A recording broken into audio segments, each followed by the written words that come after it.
What's going on, everybody? It's the Eagles Collective with your boy Warren G. And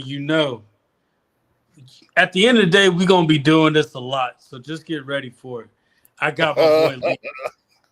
Leo, talk to him. Talk to him. What's happening, everybody? It's your boy Leo coming to you from straight out of the bird section. Oh, had to get on here with my man Warren with the Eagles Collective podcast. As he said, yeah, a lot of things are happening right now. We're going to be doing this a lot, so watch out. Here we go. So what's good, bro? Talk to me. Hey, I'm good. I'm ready for this game.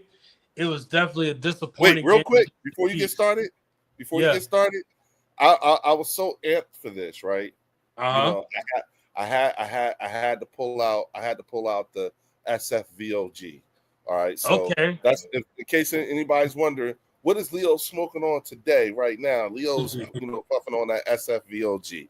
So because this is gonna be, I had to pick out something good because it's gonna be good. Oh yeah. We got you. We got a lot to talk about. Man. Like let's kind of backtrack a little bit by going a little bit into that week 2 game. Absolutely. What was your takeaway from that? What was your takeaway from that week 2 game against the Chiefs? All right, and first off, and before we even get started, folks, if y'all are already in here like my man Donald is, please hit the like button, and if you haven't already, please make sure you subscribe to the Bird Section and the Eagles Collective podcast. We are doing something big, y'all. We working on something big.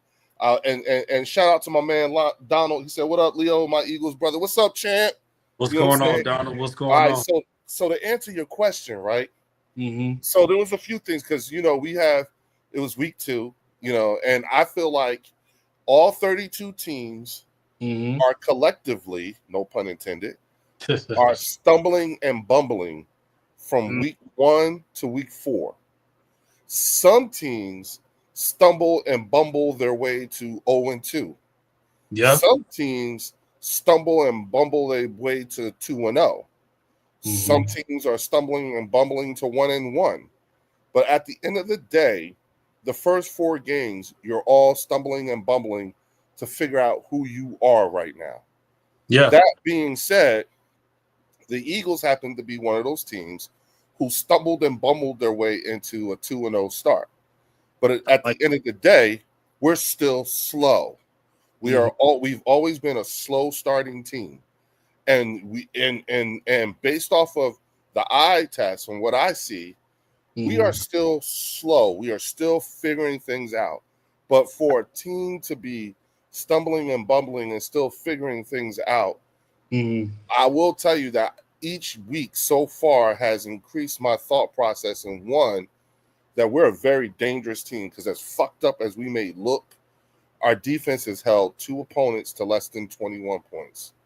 23 points, which is basically what we were averaging last year as a defense.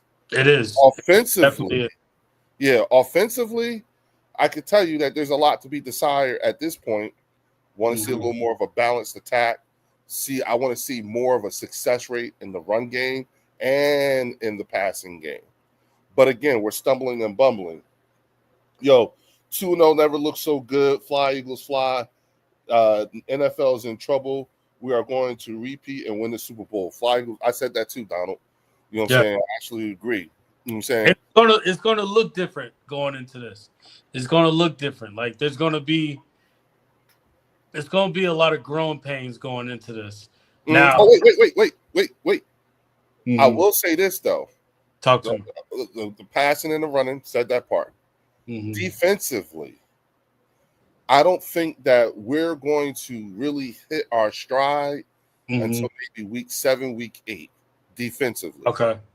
But that's not to say that we're going to be messing up. No, I just think that this defense is going to be better than last year's defense. I agree with that. I really think that, especially when I look at our linebacking core. When you think about the question marks that we're going into from week 1 into week 2, safety. Andrew Mukuba That motherfucker let his presence be known on last Sunday Oh yeah, against Kansas City. He he got did rocked one comfortable. time and then started hitting everybody. And it was like that one time he got hit hard. It was like a light switch flip, and then he started fucking everybody up on the damn field. And then I still think that the DB2 position is still something that's the one question mark on the defense, the biggest question mark on the defense thus far. And I just think that's just going to, like you said, more reps. I need more live fire exercises. I am not prepared to give a full definitive assessment of the team at this juncture with only 8 live fire exercises, meaning 8 quarters. Yeah. And so I think that, but I also like the Zadarius Smith signing because with him having more reps, our pass rush, I mean, god damn. You know what I'm saying? He looked like Josh Sweat and Hassan. You know what I'm saying? He was giving me them kind of vibes watching him play. So that's where I'm at from what I saw going against Kansas City. No, that's facts. I can definitely say that Makuba put his name out there for possible rookie of the year. I know they had Jahad Campbell and Makuba in there for rookie of the year, possibly right now.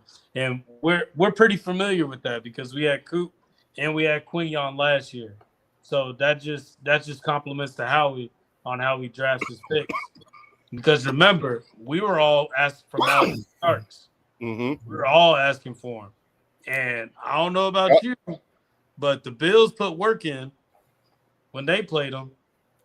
Hey, bro, listen, we was also looking at Mike Hinton from Yeah. Cincinnati. You know what I'm saying? And I still think wait till Jacorian Bennett gets a little more time under his belt too. Yeah. So, I mean, Adoree is not showing me enough yet. You know what I'm saying? Adoree's not showing anybody enough, bro. Like that's. I know. I'm trying to be kind. You know what I'm saying? Because like you never know. You know what I'm saying? He might Because fuck he's the around. Eagle right now, so we got to be a little generous. Yeah. I got to give him some grace. I don't like it, but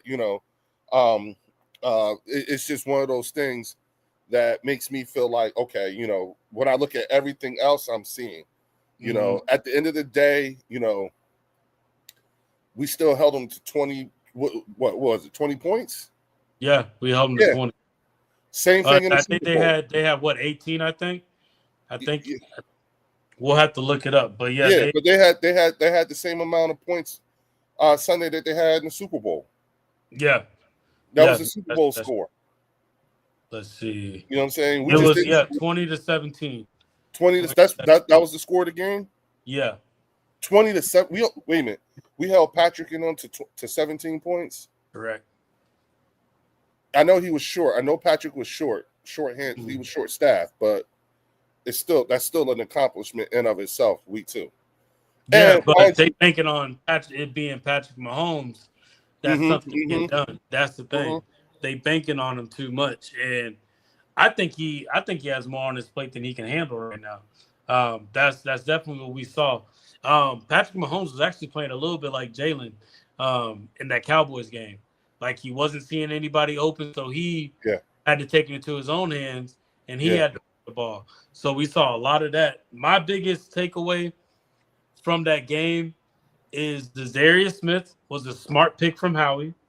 Makuba is shining. Jahad Campbell is being consistent. I'm not saying he's making big plays because he is, but he's being consistent with his play. Absolutely, I agree with that. Yeah, he's being consistent with his play. I do like how they got Makuba with the quarterback sneak a little bit. How he's kind of that spy, which is what CJ was not doing. So that already tells you that we're going to see he's going to have CJ, GJ like traits, but at the end of the day, he is going to be more effective than CJ was.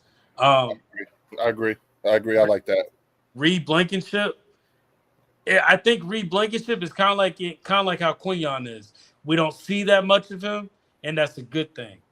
I know people were talking about Reed, how nobody really saw him out on the field, but that's a good thing. We don't see. Yeah, I was gonna say, yeah, that tells you how good he was playing. Exactly, because That like that's not a bad thing. Yeah, That's not a bad thing. I think people I think like in the Army we had this thing, you know what I'm saying? mm-hmm. If the drill sergeant don't know your name, you doing good. Yeah. Yeah.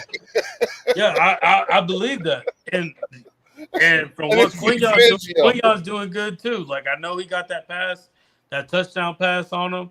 That's fine. Like he's gonna make those mistakes, but I think that was more on Reed. Reed's move. And I'm hoping that we can get Jacorian Bennett out there. I hope that by now he's caught up to what our defensive scheme is. Yeah. Where we can at least be able to judge his play right now. Yeah. I'm not saying he's going to be better, but we want to see him on the field to judge him and see what he's going to look like. Just like Vic, just like Nick, all of them. Like we want to see what he can do. And we saw John Mechie too. Yeah. Ooh. I saw how they figured out ways to get him on the field too. So it was like, okay. Yeah. Okay. And no, we didn't see Tank. We didn't see Tank yet. We didn't see Tank. Tank did not get on the field yet. I think they got something special with that. That's just my personal opinion. Like I think Tank Bigsby is going to be a good compliment to Saquon.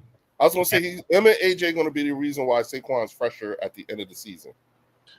You know what? People are talking about that. I don't think AJ is frustrated because I'm talking about AJ Dillon. Oh, AJ Dillon. Gotcha. AJ Dillon and AJ I'm sorry, not AJ Brown, but AJ Dillon and Tank Bigsby are going to be the reason why Saquon isn't going to be so taxed. His workload is going to go down, and it's not his workload going down is not an indictment on him or his talent or him or the way the coaches view him. You know what I'm saying? The additions of Tank Bigsby and AJ Dillon and them taking some of those reps from Saquon is because they think that much of Saquon. Yeah, we need to like see Jalen. Yeah. It's a little bit like Jalen. After Jalen got that second contract, it was like, all right, we need to protect our investment. And they did. Yeah. And we want them healthy for the postseason. We want them healthy at the end. It would be silly to run him like crazy. It would be silly. Yeah. And also, just to keep it a buck, what you were going to say, I'm in full agreement with you when it comes to AJ and Smitty. Mm-hmm. I'm looking at their body language. Yeah. I'm reading, even when they're doing interviews and everything like that.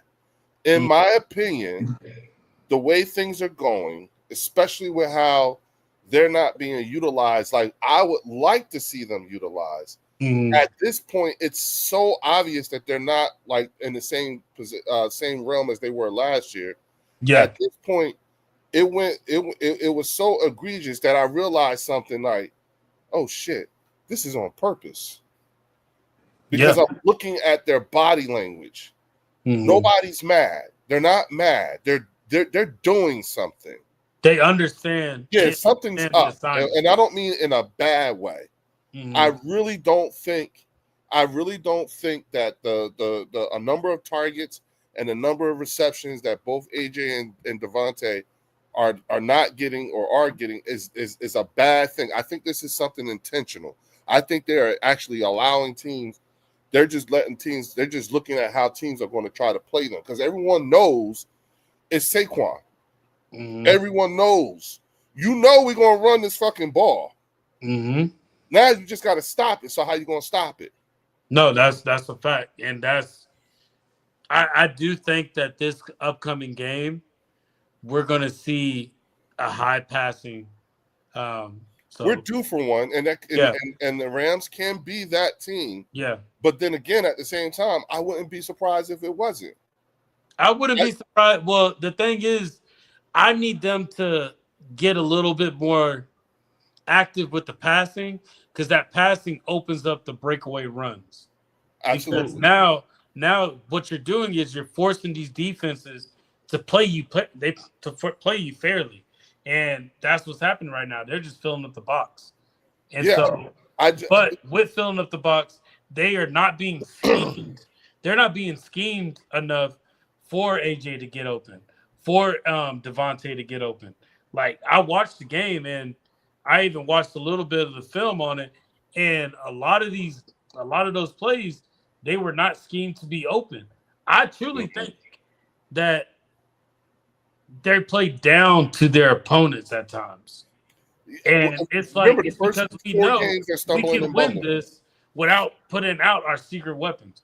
We can win this game without having to go That's crazy. yeah, yup, Like, and yup, other people aren't realizing that. yup. Because think about it, everybody says you got We AJ Brown, you got Jimmy, man. Devontae, you got Saquon, you got so you got Dallas Goddard.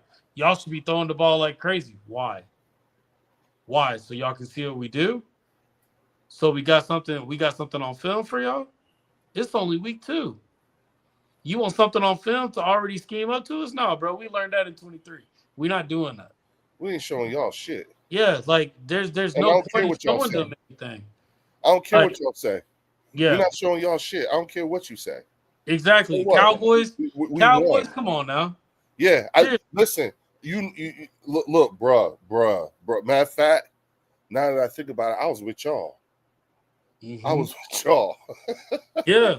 because, and what I'm about to tell you is that yeah, it was with you and the fellas because Hmm. I said that this was a tune-up game Yeah. and oh man, listen, when I called Dallas a tune-up game, that infuriated the fan base. Yeah. That infuriated them. You know what I'm saying?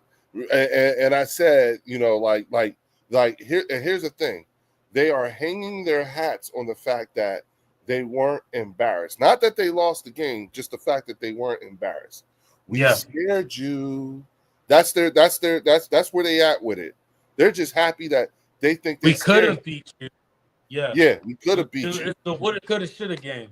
That's all Yeah, it is. It's woulda, yeah. coulda, And shoulda game. then it's very hard to make that argument when you see on the news all week, Jaden telling Chris Jones, "Set your bitch ass up. We won the game. We won the Hmm. fucking game." You know what I'm saying? Like that told you who that guy who wished Jalen hurts himself. It was a Cowboy fan, and Brian said the guy was joking bullshit. Oh, Hamid, you talking about Walker Wade? Oh yeah. Yeah. Walker Wade, and listen, Hamid, because he was talking to me when he said this, right? Oh yeah. I was listening to that because I think y'all were talking about the spit incident, and then he said, No, "Well, I hope Jalen this Hurts." was before the game even started. Yeah. This is Okay. before the game started. He, like I had my youngin on one time, GB Dunn, you know what I'm saying? Mm. And Dunn cooked the shit out of him. He cooked his ass up. Because, my man, this was like the week before on Mark's With show. Troy Aikman Yeah, wallpaper. he kept calling him Troy Aikman. Yeah. He had him so angry that my man said, "Yeah, I hope Hurts tears his ACL and his outfit, all this. I mean, like, and listen, I had to tell people, understand something. Number one, I game time wasn't there. You know what I'm saying? But I could tell you right now, walk away meant every single word of that. That came from, if you listen to the way he said it, that came from a place down deep. That came from Came from deep the inside. diaphragm, bro. Yeah, he can't. I said that. I said, I said, damn, Walk, you said that shit like it came from your diaphragm. You know what I'm Hmm. saying? And he did. He meant it. Pissed. I mean, he was throwing vitriol out. So I won't allow someone who wasn't a part of that conversation to Hmm. characterize it in any other way than what it was, especially since I was the recipient That's of fact. that vitriol. You understand what I'm saying? He could say whatever he want, but he Yeah. was not me, and he was not the one that he said that to. Now I Mm. get that's your friend. You want to, you want to have his back and not cast him in the light that he cast himself in. But at the end of the day, he meant that. He actually meant what he said. Okay. And the fact of the matter is that it's just one of those things where he's like, Cowboy fans are, this is bizarre world for them. Yeah. Okay. It's, They are it's living in bizarre what are we world. really doing? What are we Yeah, really doing like right yeah, and every time you turn around, so if I sit there and I try to have an intellectual conversation with you about your team versus my team, or what's going on with your team and my team, it sounds all shitty, when you're in their ears. When I start talking about the Philadelphia Eagles and what we are doing, it burns their ears, and it's like wah wah wah wah wah wah wah wah wah. They hate us. They hate what we're doing. They hate how we're running it, and a big part of that is the way that the ownership is treating the fans. You see what I'm saying? Because at the end of the day, y'all still give them your money. That's facts. That's facts. I feel like at the end of the day, with all that, I would never wish harm on another player, just because at the end of the day, that's a person. Like that means you don't even look at them as humans right now. You look at them as action figures, side characters, something that's just on TV. Yeah, So look at the world we live in right now. that's crazy work to me. But if you truly feel like that, do you know why are you giving not even bulletin board material for the Eagles, but is that what it takes for you to beat us? That's what it takes for you to beat us? It's not us. That's the root of that's if you really think about it, we have to have a player injured. We have to have our starting quarterback injured for them to have a chance to win. A chance. Yeah. Listen, he said Game Time always breaking on Eagles bad news because he is in market. Yes, he lives in South Jersey. Yeah. And so you have to understand it's got to be tough to beat him if you think about it, because he's literally in the belly of the beast here. He's watching the success. Yes, it's on his TV all the time, in his local news, in the newspaper. Like most of his neighbors or people in the town that he lives in, he's in Eagles territory. You see what I'm saying? So for him, all he hears is Eagles, Eagles, Eagles, Eagles, Eagles, Eagles, Eagles, Eagles, Eagles, and he's a Cowboy fan. So that's a tough position to be in. You see what I'm saying? It's definitely tough. I agree with that. Now, you want to hear something even more wilder? What's dude up? that said all that stuff is down there with you. Oh yeah, then that makes sense. He's in Fort Worth. Yeah, that makes sense. Then. Yeah, he's down there. He's down there in Fort Worth. We out there or repping in Dallas. We out there because we out there repping, and they can't say anything. It's very tough, and that's frustrating. When you got Dallas legends like Emmitt Smith say, now do something about it. It's been how long? Do something. You don't like it? It's shut them up. The only way you can shut them up is win a championship. Period. So it's not. I get it. Donald's an Eagles fan in Texas too. You know what I'm saying? It's got to be fun right now. It's got to be fun. Oh, it's amazing, bro. It's amazing. It's got to be fun. I be talking. Donald's another one. Shit on all the time. Donald's another one. Yeah, I would have my shit on all the fucking time. Oh yeah. And every time somebody went to open up their mouths, I'd be like, "Shut the fuck up! Shut all the way the fuck up!" So you get the top of shut fuck mountains where there are no more fuck ups to shut. That's how I would be talking to Dallas Cowboy fans.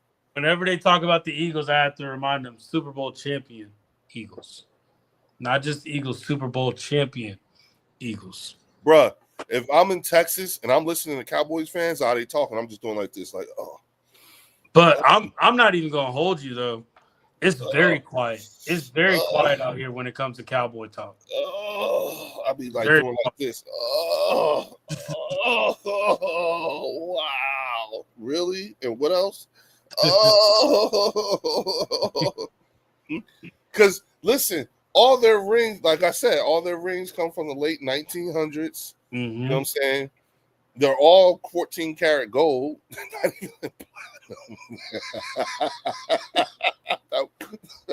That wasn't the thing back then. We have 2024 generation rings. Like we got rings that actually do stuff. It don't just sit there. Yeah, that's what I'm saying. Yeah, our joints got, they come out. Yeah, the wings come out. They got the wings popping out. You know what I'm saying? Yeah. We look. The first one's got the whole Philly special on there. Yeah. You know what I'm saying? So again, I'm just for I understand, you know what I'm saying, from what place Walker Wade fully was coming from.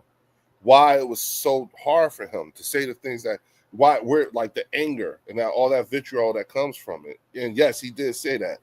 Leo, I got to go to the store, and they look at me, and my head is high and chest out, and tell them, "You guys bums." Them guys are bums and not one. Wait a minute, not one nothing in 30 years. Fly Eagles fly, Super Bowl champions. Listen, That's facts. listen. It's one of those things, bruh. You know what I'm saying? Where you just, like I just would look at them like, okay, then you wonder why we think you crazy. Yeah, like that's all it really Prove is. it. Mark That's all it really is. does it all the time because he cannot do a live and not mention something about the Philadelphia Eagles. Especially when he starts talking, when he starts talking salary cap, when they start talking salary cap and all that shit and trading players, and it's always like, see, look at what we did. You know what I'm saying? We did something. Yeah. And it's like Davion Clowney move is not gonna do anything. Y'all get set up every year. Yeah. Every year. Like like what are you doing? Like and here's the thing. I look at other cowboy content creators and stuff like that, bro. When I look at just go look on their pages and look at how they're talking about their team now. They're using words like dangerous, scary,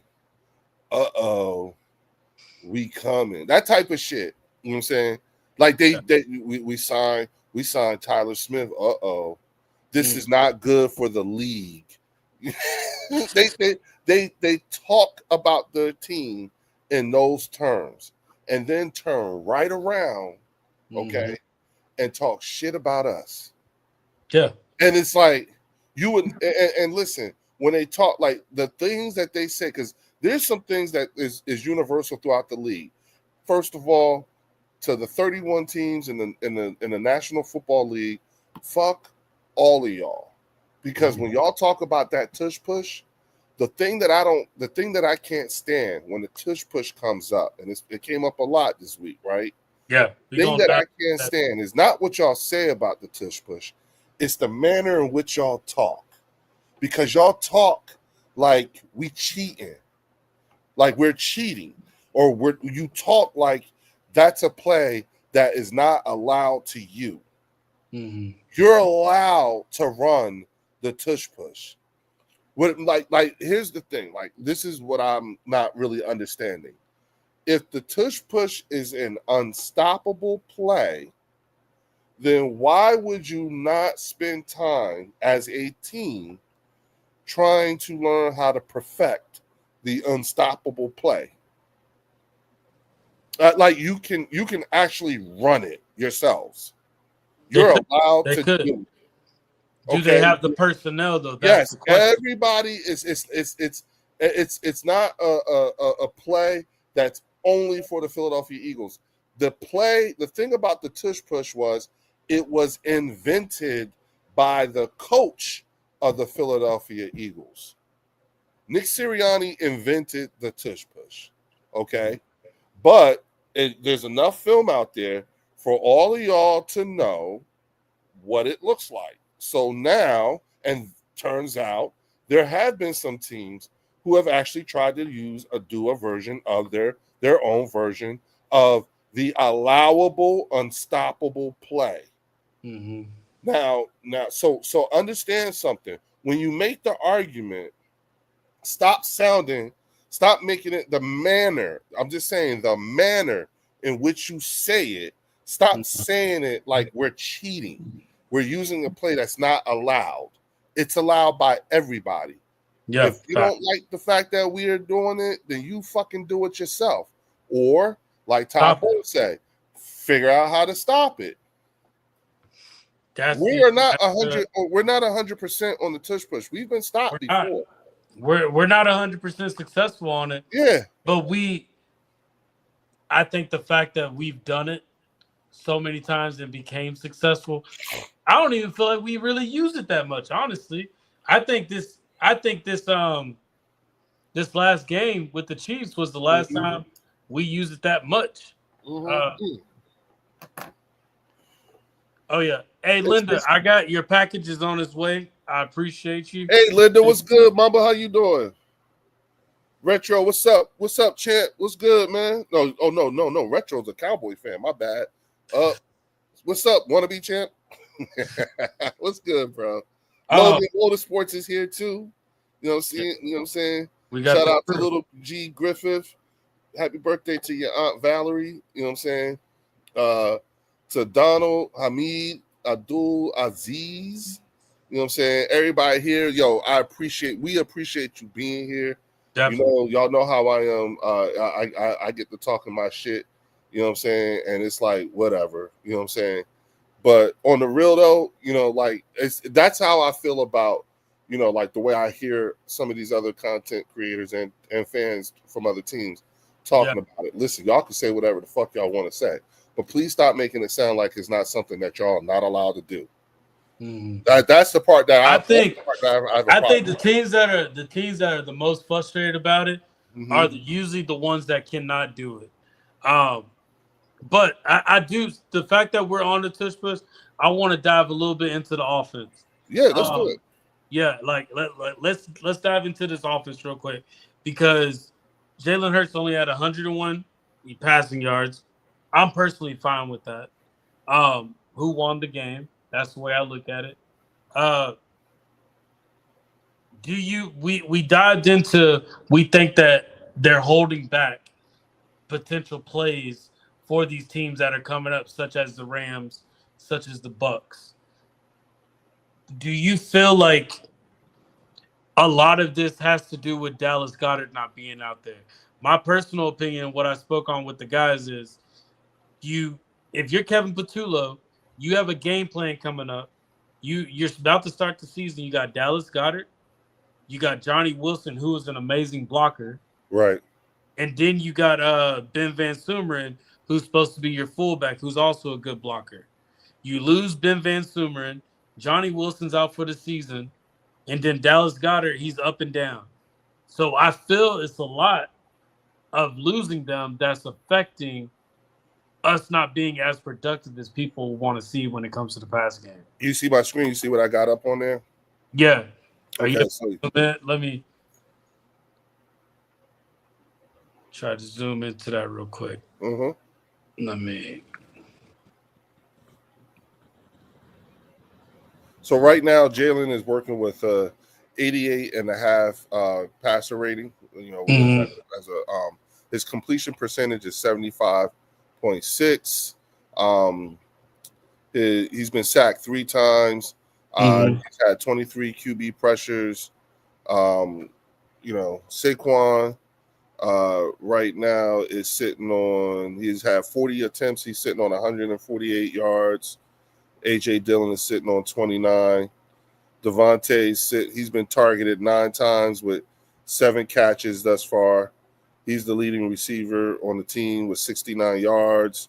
Jahan Dotson has been targeted 4 times with 4 receptions.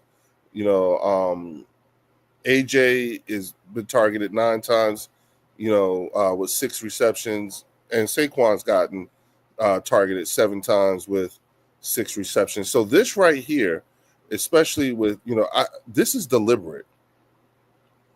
You know, I think there's something to this. You know what I'm saying? It's almost like playing possum a little bit. That's what I think so too. Yeah, I think that too. You know, I really do. I really think we're, you know, again, because look at all this talent right here.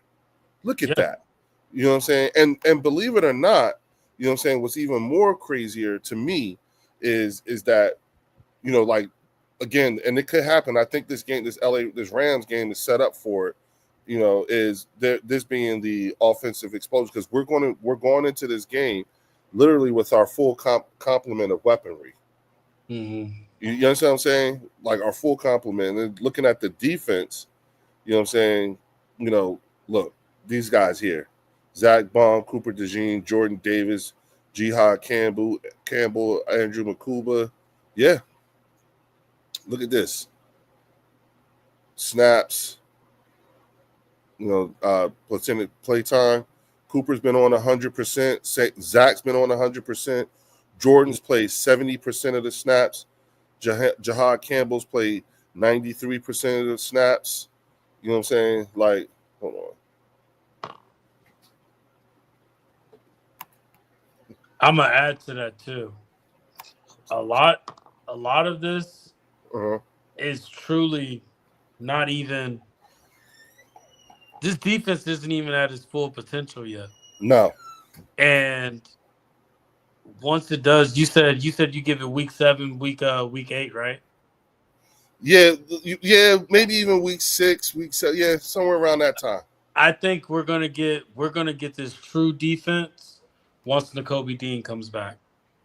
Because that's what that's the point I wanted to make. Yeah, I can guarantee. you imagine Zach Bond, Jihad Campbell, and Nakobe Dean on the field together? Are you fucking kidding me? Vic Fangio has a plan right now. Vic Fangio has a plan of what he's gonna do when all three of them are healthy and back on the field. And for that, I truly think these teams don't even know what's coming. And I don't think everybody made this comment last year. They said if the Eagles were to go in a shootout game, they wouldn't win. But I counter that and I say, how do you we don't get shootout games. Our defense doesn't allow you to have a shootout with us. Wait a minute, listen to this, because this is why I love this chick. Okay, I ain't gonna front. I love this chick. Linda Conyer said, offensive scheme is still very vanilla with less pre-motion and zero play action. Exactly. That's on purpose. You know what I'm saying? I really think that's on purpose. I really think that's an intentional thing. You know, I really think that, that they're doing that on purpose to, like, again, just to see how these teams are going to play them. Yeah, they're playing what the defense gives them. You know what I'm saying? And a big thing with that too is what's going to start happening. You're going to start hearing this from ESPN and all those other networks. If you let the Eagles turn the ball over on the Eagles, you will lose the game. You will lose the game if you turn the ball over, because we capitalize on it. Listen, there are some teams, and I'll give you an example. I think there are some teams who are stumbling, bumbling in these first 4 games better than we are as of week 2. Okay? Like, I think Green Bay. Is they look better at stumbling and bumbling than we do, but they're still figuring out who they are too. Again, not till week 4, week 5 for them, the same thing, right? And I think that, there are teams who have this thing about heating up a little too soon. Yeah. You know what I'm saying? And then sputtering out. So, again, I know what I want to see, you know what I'm saying? But do I really want to see that right now? No, it's only it's only been 4 quarters, like you said. It's only been 4 quarters. Yeah, I get 8 quarters. My bad. Because it looks like they're playing down to their competition. Yeah, they're playing down. Hit the nail on the head. Yeah, she hit the nail on the head. But I think that's intentional. I don't think it's a lack of creativity or anything like that. I really don't. These guys did not play in the preseason game. Like if you think about it, you know what I'm saying? Our ones have only played 8 quarters of football this year. Real live 5 exercises. You know what I'm saying? Our depth players, you know what I'm saying, particularly on the defensive side, you know what I'm saying? Our depth players, they got a lot of fucking reps this summer. They played a lot this summer. They played the whole preseason. Yeah. Now, I would say with Kevin Patullo being out there, I would have liked to see them at least go in for 1 series. I'm not saying play a whole quarter or anything. Play at least play a series so we can at least. They're working out their kinks now, but we're people that live in the moment right now. We don't know what's going to happen in these upcoming games, so there's going to be more that comes with it. But my biggest thing is it's the turnover game. Like, we playing the turnover game. You turn over on us, you lost the game. It's just that simple. Well, that's what. But see, that's the thing. That's what. That is the warning that the coaches from other teams tell their players about us. Correct. Hey, y'all, look, we got the Eagles this week. All right. Y'all know they got AJ and Saquon and everything like that. But here's another thing y'all can't do. Y'all can't fuck up. Mm-hmm. You can't be dropping the ball. You know they're going to be trying to punch it out. So don't protect the ball, protect the ball, protect the ball. I'm sure that is what their coaches preach to them time and time again. I bet you that the week of practice against the Eagles, they spend a little bit of extra time working on protecting the ball. Correct. Only because we are probably the most opportunistic team in the league when it comes to turnovers. You when you play us, right? When you play us, you have to play almost like a perfect game because I'm sure the coaches is like, I'm telling you, because these niggas be picking this shit up. They be figuring out a way And to I'll actually attest to that, and I'll say there's only one other team that is just like that too. I'm gonna let you guess and see if you can, and everybody in the chat, if you can guess, let me know if you know who that other team is. But there's only one other team that's playing just like that as well.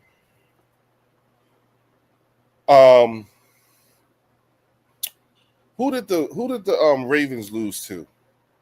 Mm-hmm. The Bills. Yes, Buffalo. Yes. Yep, Yes. that's it. Yep. That's it. Yep. Buffalo's the only other team. That's another team that looks better, that looks really good at stumbling and bumbling. All the 2-0 teams in the league right now are going through, remember I said, the first 4 games, that's stumbling and bumbling time for every team, right? All your 2-0 teams just look better at stumbling and bumbling than your team right now. Mm-hmm. That's all.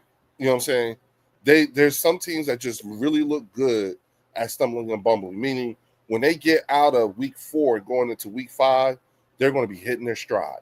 Yeah. They're going to be hitting their stride, and they're going to and hitting, and everybody is going to. Some teams are going to be stumbling and bumbling throughout the entire season, and some teams are going to be stumbling and bumbling all the way up to week 6, week 7.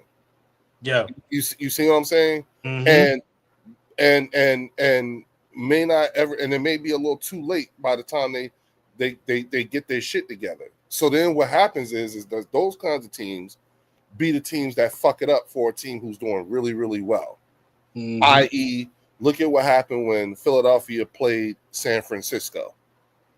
It was a foregone conclusion that San Francisco was going to beat the Philadelphia Eagles. Remember, we were the underdogs in our own stadium. Remember that game? Mm-hmm. The NFC Championship game? I remember. And and what ended up happening is they got their asses kicked. Mm-hmm. Okay?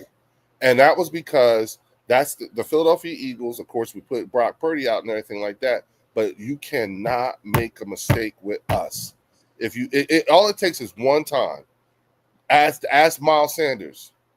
Yep. As soon as he put the pill on the ground, and Andrew Lukuba picked that bitch up and started running the other way, that was it. That's the same thing with Travis Kelce too. That interception from Travis Kelce. Yep, that's the same. That thing. was the one mistake. They're all crucial. They're all crucial moments to where, as a fan of that other team, you would say, "Oh man, if we would have gotten that wouldn't have happened." But you got to think about it. This is how we play. Yep. This is how we play. We play to where you almost get mind fucked to where you say, "Damn, if I would have made that, or if he would have caught that ball, or if he didn't fumble, we would have won the game." Nah, that's how we operate. We're waiting for you. That's Vic Fangio's whole defensive scheme. Mm-hmm. You do not give up the big play because eventually they will make a mistake. That is how he's been operating. And we have the personnel for it. Mm-hmm. We wait for you to make a mistake. That's it. It's just crazy that we got these stars that are on the other side that are making huge plays like that. Like Jahad Campbell, he's got to play locked and loaded coming. Quinyon. Yeah. Quinyon needs to catch the ball, bro. Like Quinyon, All right. So this he this needs is to my catch the thing. ball. I'm just like, okay, this is what I think about Quinyon Mitchell. You know how you just said Quinyon need to catch the ball, right? I think Quinyon says to himself, "Man, I got to catch the ball. I mean, come on. I get all these chances. I'm knocking the ball away. Yes, I'm locking these dudes up. But can the motherfucker catch the ball? Can I get an interception? You know, Yeah, he should have had more interceptions last year than what he did. You know what I'm facts. saying? That's Chauncey took facts. like a couple from him. He's gonna have a few this game too. He's He gonna have a few this game. listen. We're gonna have to pay big bucks for him, and we're gonna have to pay big bucks for Cooper. Yeah, We're gonna have to pay them. You know what I'm we're saying? definitely gonna have to pay them, but I don't think they're gonna be based on just how they were in college and how they operated there. I think that they're willing to take a. They don't want it. They're not going to aim to be the highest played uh, player. I I can't think a see lot of guys anybody are in our gonna, defense that is trying to be the highest paid player. And whenever you do want to be the highest paid player, we release you and we find somebody else. bro. Listen to me. The way it's gonna work here in Philly, right? Mm-hmm. First of all, we don't have to worry about Cooper and Quinyon and Andrew for at least 3 to 4 more years. Correct. Okay. In that 3 to 4 more years, we could end up with two. We could end up with 2 Super Bowls. Mm-hmm. Seriously, that's how good this team is. And I think, and I did a live yesterday, and I talked about this because I said, if you look at the Philadelphia Eagles offensively, our stability on offense comes from our head coach and Mm-hmm. the players. We're Yeah. returning 10 of 11 starters. Mm-hmm. Okay. So from a stability standpoint, our stability is in the head coach and the players themselves. That's where, when you look for stability on the offense, that's where it comes from. Okay. On the defense, we are returning 4 starters. Okay. But What's we're going on? also returning 11 players who were on Mhm. in total, 11 players who were on the team last year. Yeah. Okay. Now, out of the 35, we're bringing in 35 new deep players. We're bringing in 35 players in total on defense this year. All Yeah. right. Now, 11 of those 35 are going into just year 2 of Vic Fangio. Yeah. Everybody else is going in year 1, whether you're a rookie or a free agent signing. This is your first year in Vic Fangio's defense. So for us, our stability on defense is actually coming from the defensive coordinator. There Yeah. was no turnover on defense. Coaching, period. Clint's still there. Christian Parker's still there. All the coaches, the individual coaches, and everything like that, they are all there. Okay. Mm-hmm. So what you're going to have is you're going to have a bunch of guys who, for like this defense that you see right now, these 2 and 1 year Vic Fangio players have an opportunity to be together for at least the next 3 to 4 years. At least 3 years. 3 years of most of the same players. Do And you after that, realize? you got to look at the offensive side too. Lane will probably retire by then. That opens up money. Well, the Saquon, succession plan for him is already in play. yeah, It's going and to be then in play. Barkley might retire by then too. Yeah, Not looking. How old is Barkley? I think Barkley's 28, 29. yeah, Like yeah, he's planning on retiring after that. yeah. We got 3 more years of Will Shipley. Yep. You know what I'm saying? Now you Plus got we Tank got, Bigsby too. You yeah, got and Tate well, Bisbee. Yep. And then we got some youngins on the practice squad. yeah. Depth. You see what I'm saying? Because I said at the end of training camp when we were making the 53-man roster, I kept telling everybody, y'all need to really pay attention. I don't normally say this, but y'all really need to pay attention to who's on our fucking practice squad. God damn. Yeah, like you, Our like looking practice at that too. squad got some Ty Robinson hasn't even been on the field yet. the Ty vanilla Robinson, gorilla. and that's simply just because he's not caught up yet. Like he's taking a little bit longer than expected. That's why they haven't put him out there. But I But they could guarantee do you, that because look at who he's playing behind. He's Jordan playing Davis, behind he's playing behind Jordan Davis, Jalen Carter, Ajomo, Moro Ajomo, and Josh Byron, Uche, I think yeah, who? Byron Byron Young. Young. Yeah, Yup. You know what I'm saying? Like, yo, it's okay. yeah, We could develop he's him slow. chilling, And who's to say chilling. that he ain't gonna get on the field because this is a game of attrition. Yeah. Do you know how many guys are probably gonna end up being called up from the practice squad? You know what I'm Well, saying? how he moves them, he moves them around. So Exactly. yeah, just like Exactly. they just signed back Kenyon Green, from that Texans pick that we got with the trade with Yeah, CJ. with They CJ. brought Yeah. him back. Yeah. Yeah. You know what I'm saying? So it's constant rotation of people that we putting in, replacing. Uh, we got to be okay with saying, hey, it's either Jacorian Bennett or Dory Jackson. It's like we as a fan base, we need to be okay with that. Yeah, it's not going to look pretty at times, but with these defensive edge rushers that we got, they're going to complement it, and Adoree is not going to look as bad because of our edge rushers. Because the edge rushers Again, complement the cornerbacks. yeah, again, I like who's to say that Adori's not gonna have a turnaround game? You know what I'm saying? Who's to say he's not going to he's not going to figure it out? You know what I'm saying? You know, like we might mess around and end up with a damn. Remember the first year we had James Bradbury? My man was all pro. The first, like I know people don't like him and everything like that, but it's like, hey, you do remember that his first year with us, he made it to the Pro Bowl. You know what I'm saying? He had a Pro if we Bowl. go to the Super Bowl, we just don't want an issue like that to happen.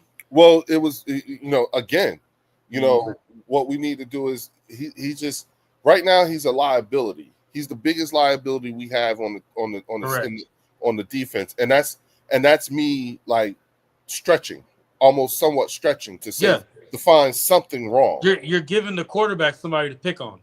Right. Yeah. Like quarterback sees him, they're gonna try to pick on him first game. And we can expect that going into this game. And who's to say you won't scheme for that? Yeah. Who's to say they don't scheme for that? Like, yeah, they're gonna be picking on you, right? Yeah, and he knows that too. The whole organization knows that. Right. So they're aware. Hell, if we talking this, they talking it even more. They gonna trade it even more. 1000% agree. 1000%. Something I don't agree with though, from Bruce Banner, we can't trade AJ right now. No. Listen, he's not a diva. I'm telling you now. I don't think he's that. I don't think he's that. And I don't think you can be a diva if you got a ring. That's my personal opinion. Well, if you got a ring, then you automatic a diva. You got it, especially when you're a reason for it. But again, there's nothing about AJ that is making me feel like he's in a place right now. Like T.O. I know people here still suffer from PTSD over T.O. and when they start talking about him being a diva and everything like that, it feels more like it's folk trying to get ahead of him acting out, preparing for him to act out. You know what I'm saying? And so I just don't I don't get that vibe from him. Yeah, I don't think trading him is the right move, and it's definitely not a smart move. I could definitely see them entertaining trading the Kobe Dean for a top corner. That too, but I don't think no team will want him. He can't stay healthy. Dean's injuries history is so bad. The Kobe Dean is playing for a 1-year contract. Yeah, and that's what he's doing. He's in a contract year. He's not going to go anywhere. I think the main reason why we haven't let go of what's his name, Ringo, is because at the end of the day, and this is just my personal opinion, it might be a hot take. I don't think Howie wants to see what this team looks like removing a Georgia dog from the team. I agree. I don't think Howie I wants, agree. and And I think if you got rid of N'Kobe Dean, it could have the type of effect it had when we got rid of Brian Dawkins and when Houston got rid of Mufasa. yeah, When Houston traded Mufasa to us, hmm that hurt that defense. It all yeah, because everybody started looking at TJ hmm and Brian Cushing. You see what I'm saying? But like the leadership transferred to Brian Cushing, but it was so sudden and it hurt the team. You know what I'm saying? It didn't help the team. I understand from a talent perspective, they thought that trading Mufasa to us was going to, benefit the team for what they got for him. But actually, there are some personalities like understand something. You know what I'm saying? There are a lot of guys on the team who are hmm captains that don't have the C on their jersey, but everybody exactly. knows they're a captain. Yeah, everybody Yeah, can't be like Colorado and have the C and the D on there. yeah. Yeah, There's a no, lot of captains on that team that don't have C's. That's yeah, why you don't see. That's why you don't see Smitty hooping and hollering about not having a C or anything like that, or feeling that kind of way. You don't see AJ feeling like that because here's the thing: when those dudes do open up their mouths and talk, you know what I'm saying, the youngins hot too. yeah. That's You know what I'm saying? That's facts. And even Ringo, like Ringo can be a special teams merchant. He can be a special teams merchant if we like he needs to understand that though. He needs to understand you had your opportunity at cornerback. You couldn't do that. Let's put you on special teams. It's not saying you're gonna be on the bench the whole time. We're gonna have you out there for special teams. Because special teams is effective when used correctly, like with the right players. And Philly four for I'll four put this out there. says Sidney Brown needs to be out there too. yeah, On special Philly 4 for 4 says it doesn't matter if he's a diva or not. His contract has a $90 million dead cap hit to trade facts. him. That's not happening. That's true. You know what I'm saying? Hit to trade him. That's not happening. Yes, and there's also a restructuring too that could also happen. But I don't think so. You know what I'm Yeah. saying? I just don't like. Come on, y'all. Like I get from what place you're coming from when you say the things that you're saying. I'm just saying, I don't think that's it. And the people that are saying that, give me why trade him? Why? Like that's my honest to God answer like question. Why Yeah. why trade AJ Brown? Did you hear Michael Irvin was like, yo, AJ Brown is me with the book reading and everything like that? He was like, he said, if he would have known what his thing to do would be to get his mind back into the game, he would be doing something, a version of that himself. And so Michael Irvin's whole point was the fact that he knows exactly what he needs to do to keep his head in the game. Yeah. Do it. So I don't have a problem with him reading a book and all that other shit Well, because I it's an think instrument. it was too much of a PR issue, so they Well, told him you he had know, to remove the book. you know what though? Here's the thing. You know what I'm saying? I read the body language and I go off of what I see the players saying and how they interview and everything like that. And the one I lean on the most is Devontae. You know what I'm Yeah. saying? Devontae was like, man, because I saw him do an interview and he was like, man, he was like that part. He was like that thing really tripped me out because AJ was doing that the whole year. Yeah. They just caught that They, game and they actually rewind back to games where he and had a checked book. it. Yeah, and sure enough, yeah, he was doing it Yeah, the and whole. it wasn't just it wasn't a stunt he was trying to pull Yeah, in a he said. playoff postseason game against the Green Bay Packers. Like this is Yeah, legit and then I heard what he other players. does. Yeah, I heard other players saying the same thing. They was like, "Yeah, he's been doing that all season." Yeah, You know what I'm and saying? especially if So, they like at the end of the day, as a wide receiver, your whole goal is to get the ball. If yeah, you know that your role is to not, you're not going to be getting the ball as much. Yeah, you're going to understand that. You're going to absorb that, but you need something to help remind you about that. wait a minute. Bruce Banner said, "Leo, you know that chronic shit gets me paranoid." Hey, hey, like I said, there's no reason to trade AJ. There's no Yeah, reason. Yeah, no. We're nowhere. And if let's say we did trade AJ, what we doing? What are we getting with that? At the end of the day, our defense is already holding teams under 20 points right now. So they're doing their job. Yeah, So that's getting rid yeah. of AJ, what does that do? It doesn't do anything. Like it simply doesn't do anything. It makes I think what you do is you actually lower your chances of trying to do anything in the postseason. Like we all know, every Eagles fan knows when AJ Brown is on the field, the Bucks can't hold us. We seen what we look like with AJ on the field with the Bucks. So Yeah, every time yeah, AJ's playing, we win every yeah, game. We we impose that threat of we can just send a simple go ball out to AJ and AJ's gonna be there for it. So like I said, there's no need for that. Devontae can do the same thing, but that's one wide receiver out there. We could put yeah, Minchie out there. We could put Cooper out there. We can put Dotson out there. But at the end of the day, it's not going to be the dominance that AJ brings on the field. Like it don't matter who the DB is, AJ is going to dominate on them. It don't matter. You can't say that with every wide receiver in the NFL. yeah. So Agree. And that's my take on listen, that. Just because, hey, that trade AJ Brown thing, that thing gets me heated, bro. It's like why you know what? Listen. it's honestly, and I know there might be some Cowboy fans on here, but it's just like saying trade Michael Irvin. Trade Michael Irvin at the Right, time. Trade him. He's starting right, too much drama. He's right. doing too much. And, He's a head and case. we're also Trade him. manufacturing that shit too.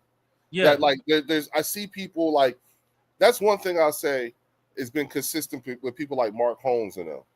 And sometimes Game Time will do it too, but they'll manufacture a controversy. Oh, yeah. Everybody, so and so's mad. You know what I'm saying? You know, oh man, so and so needs to look. They got to calm down. And it's like, come on now. Like, look, granted, I get things are in disarray, and I said this about a lot of all the NFC East teams. Every one of them, y'all shit is so fucked up, including the Washington Commanders. Y'all shit is so fucked up.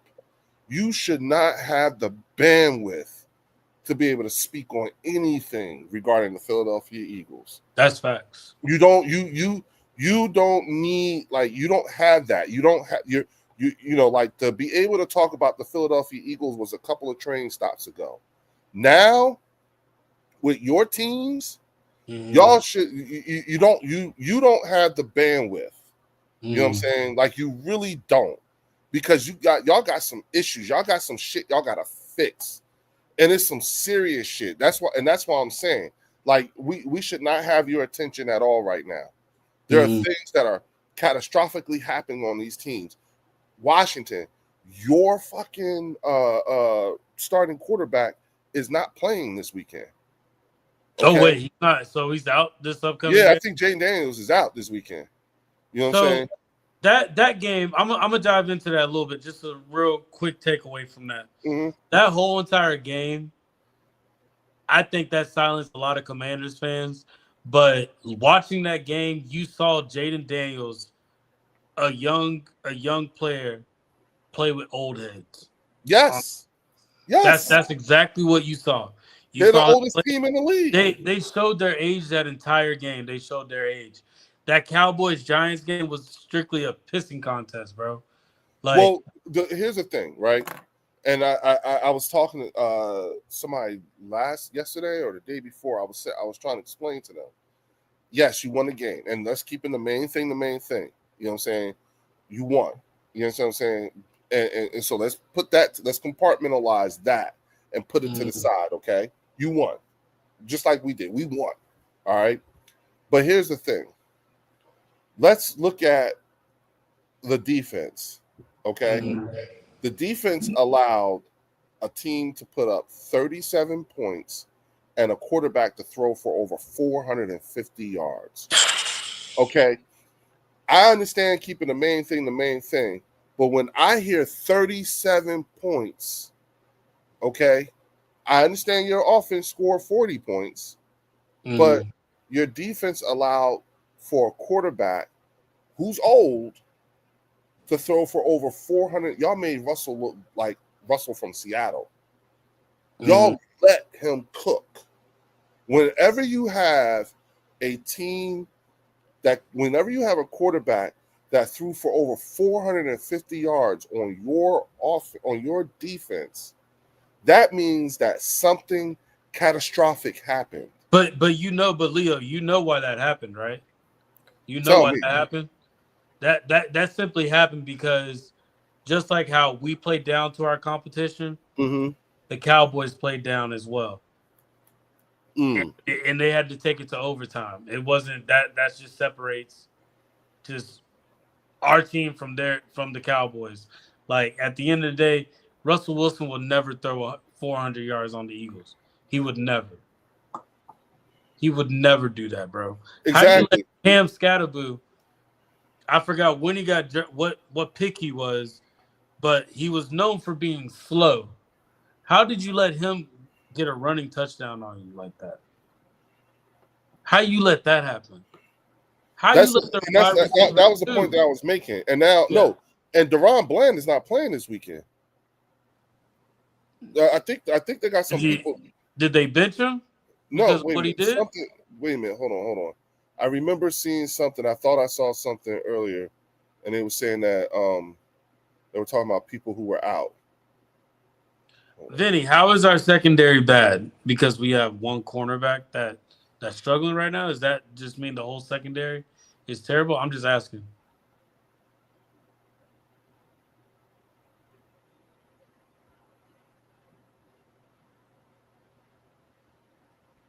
You looking at the injury report right now? Yeah, I'm trying to figure out. Um,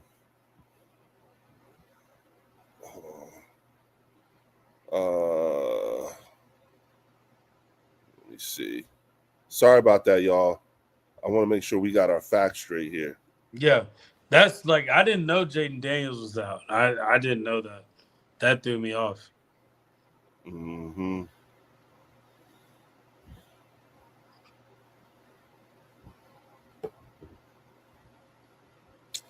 There's so much shit on here, man. I love this shit.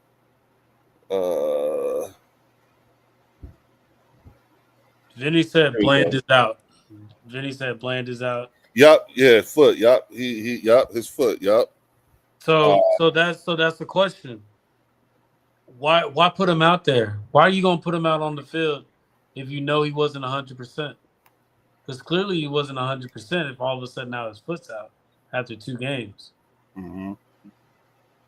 And then let me see. Yeah, because it's I think Marcus Mariota is going to be the one that's going to run it for the yeah. So Jaden Daniels knee out, Noah Brown knee and groin out, John Baster tight end out.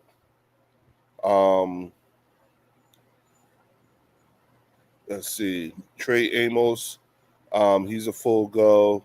Yeah, everybody else is a full go.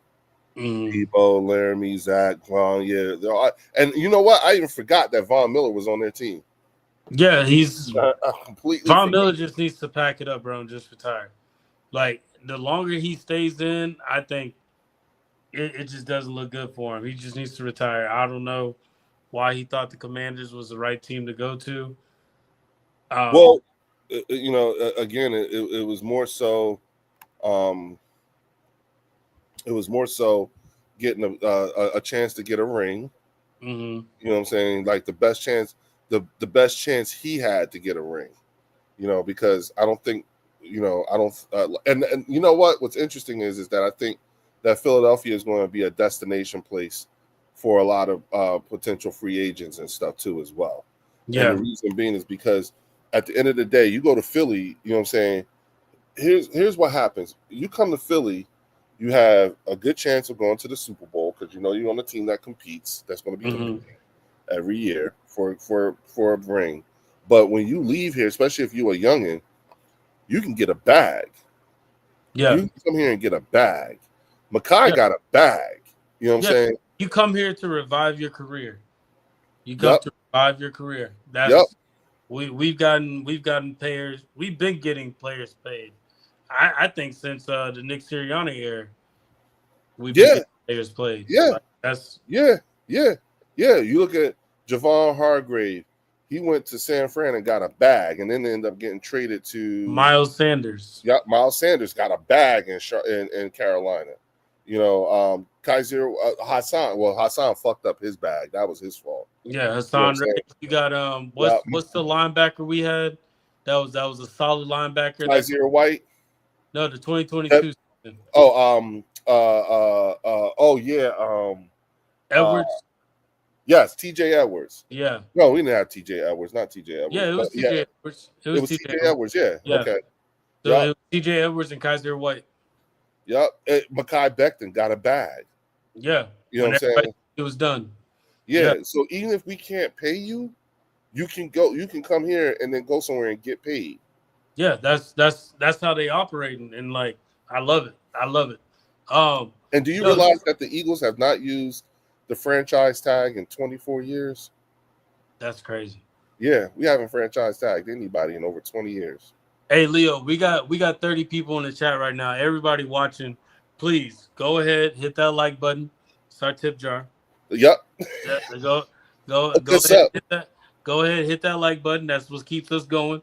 Make That's sure you motivating. subscribe too. Yeah, and don't forget, go over go over and hit that subscribe button if you're not subscribed to Leo. And then while you can, it's just a click and a swipe. Go on over to the Eagles Collective and hit that subscribe over there too. Hook it up, Definitely y'all. We got the greatly Eagles appreciate it. podcast over 1,000 last week. Yeah, we got it over 1,000, so we got to keep that going. The bird section got to get to 1,000. We got to get to 10,000. Yeah, that's the goal. 10,000. 10,000. Yep. But yeah, greatly appreciated from anybody doing that. Linda actually was our 10,000 subscriber, so she should be having that gift coming to her soon. But we're gonna be doing all types of stuff on our end over there, and me and Leo are gonna be here all season, talking birds and season, all season, all of that stuff. We're gonna be talking. So just be ready for that. We building something over here, like you said. But yeah, just going into this Rams game, Matthew Stafford is playing decent. He's definitely playing decent. We haven't seen the Devontae Adams effect yet, but I think it can come soon.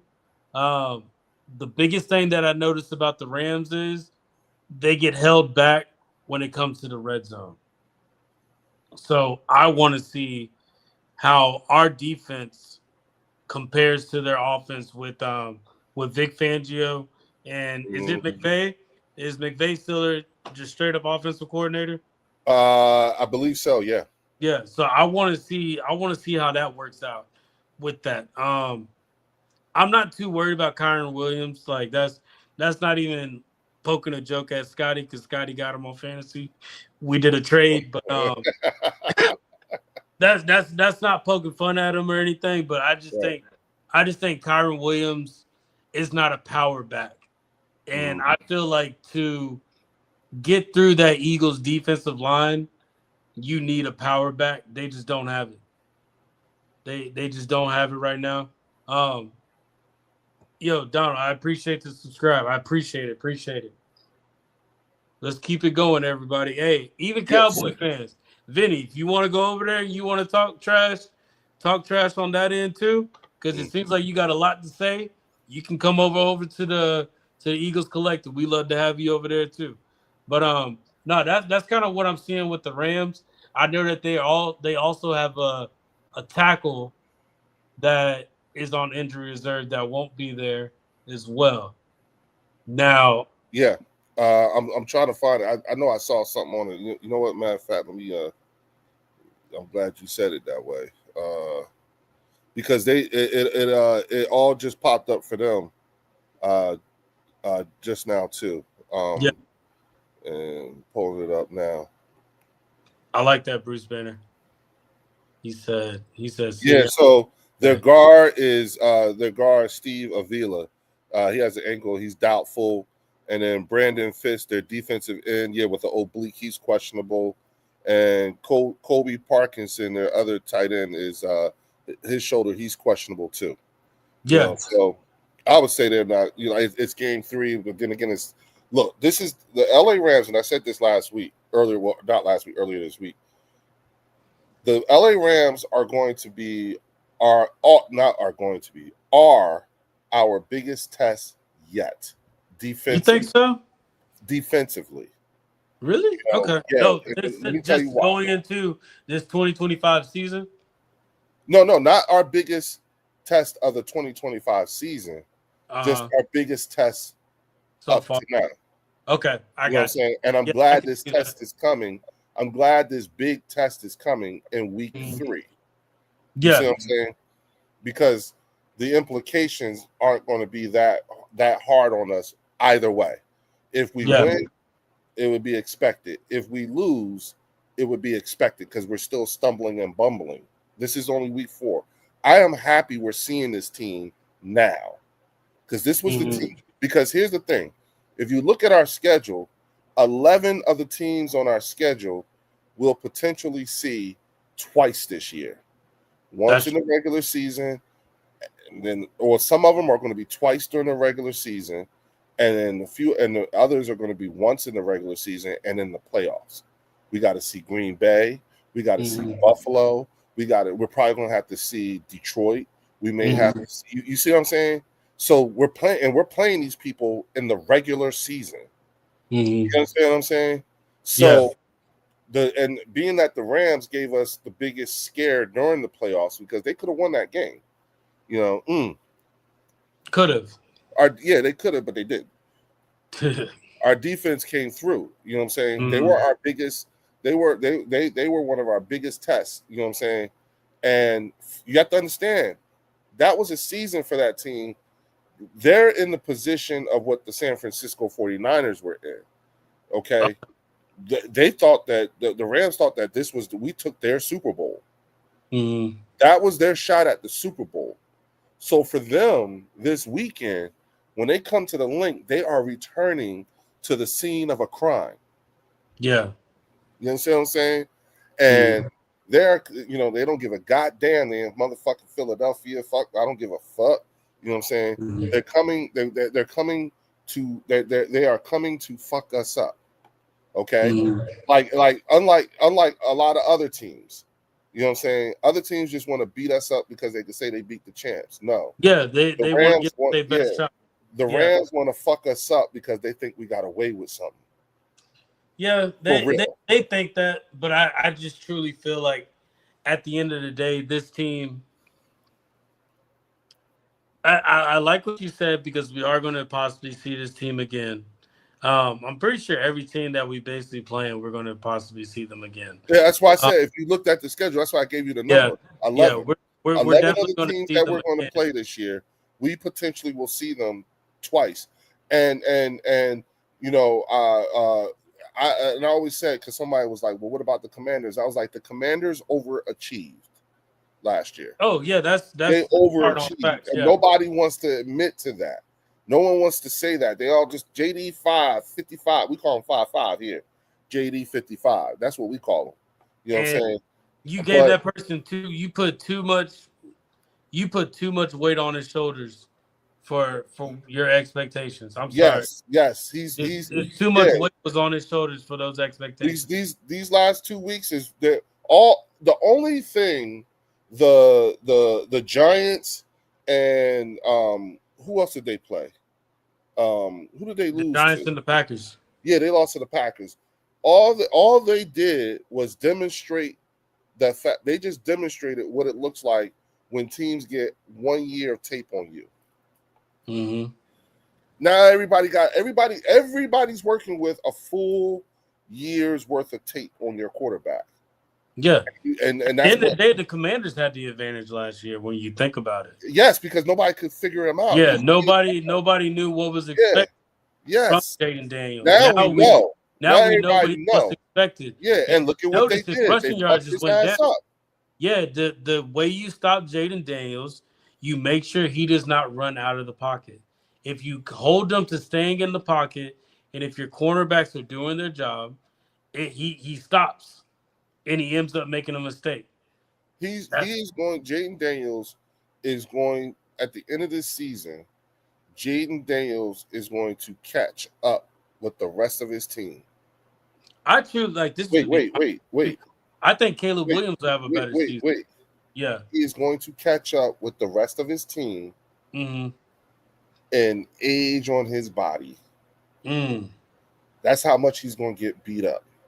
He's going to get beat Mm. up so bad this year that at the end of the season, no matter what, at the end of this season, Jaden Daniels' body is going to be at the same age as his teammates.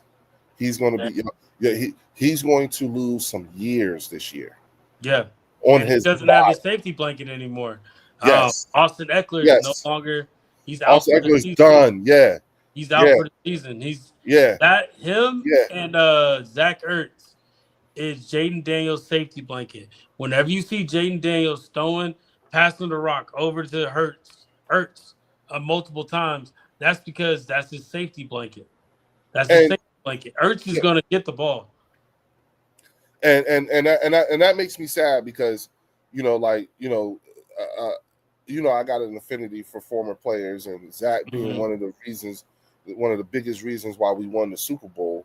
What I'm saying, with his catch and everything like that, his contributions. It's nice to see him having some success and still having it, but Mm-hmm. unfortunately, it's going to have he's going to have we I don't want him to have success again only against us. And the fact of the matter is that they're depleted right now. Now understand something. I know very well who Marcus Mariota is. He was our backup. He was at one time in Philadelphia. Marcus Mariota was the prince who was promised Was that 22? when he came out. Was Yeah, that 22 when we had him? no, we had him last year. No, year before last. Yeah, he went to the Super Bowl with us. He was our backup in the Super Bowl. Yep, Marcus Mariota was our backup in the That's Super Bowl. right. What's up? Wait, I thought that's why we had I thought it was Kenny Pick. We had Kenny Pickett. We had Kenny Yeah, Pickett and you're right. Tanner. No, we had him. Marcus Mariota was 23. He was 23. One moment. What? No, you good.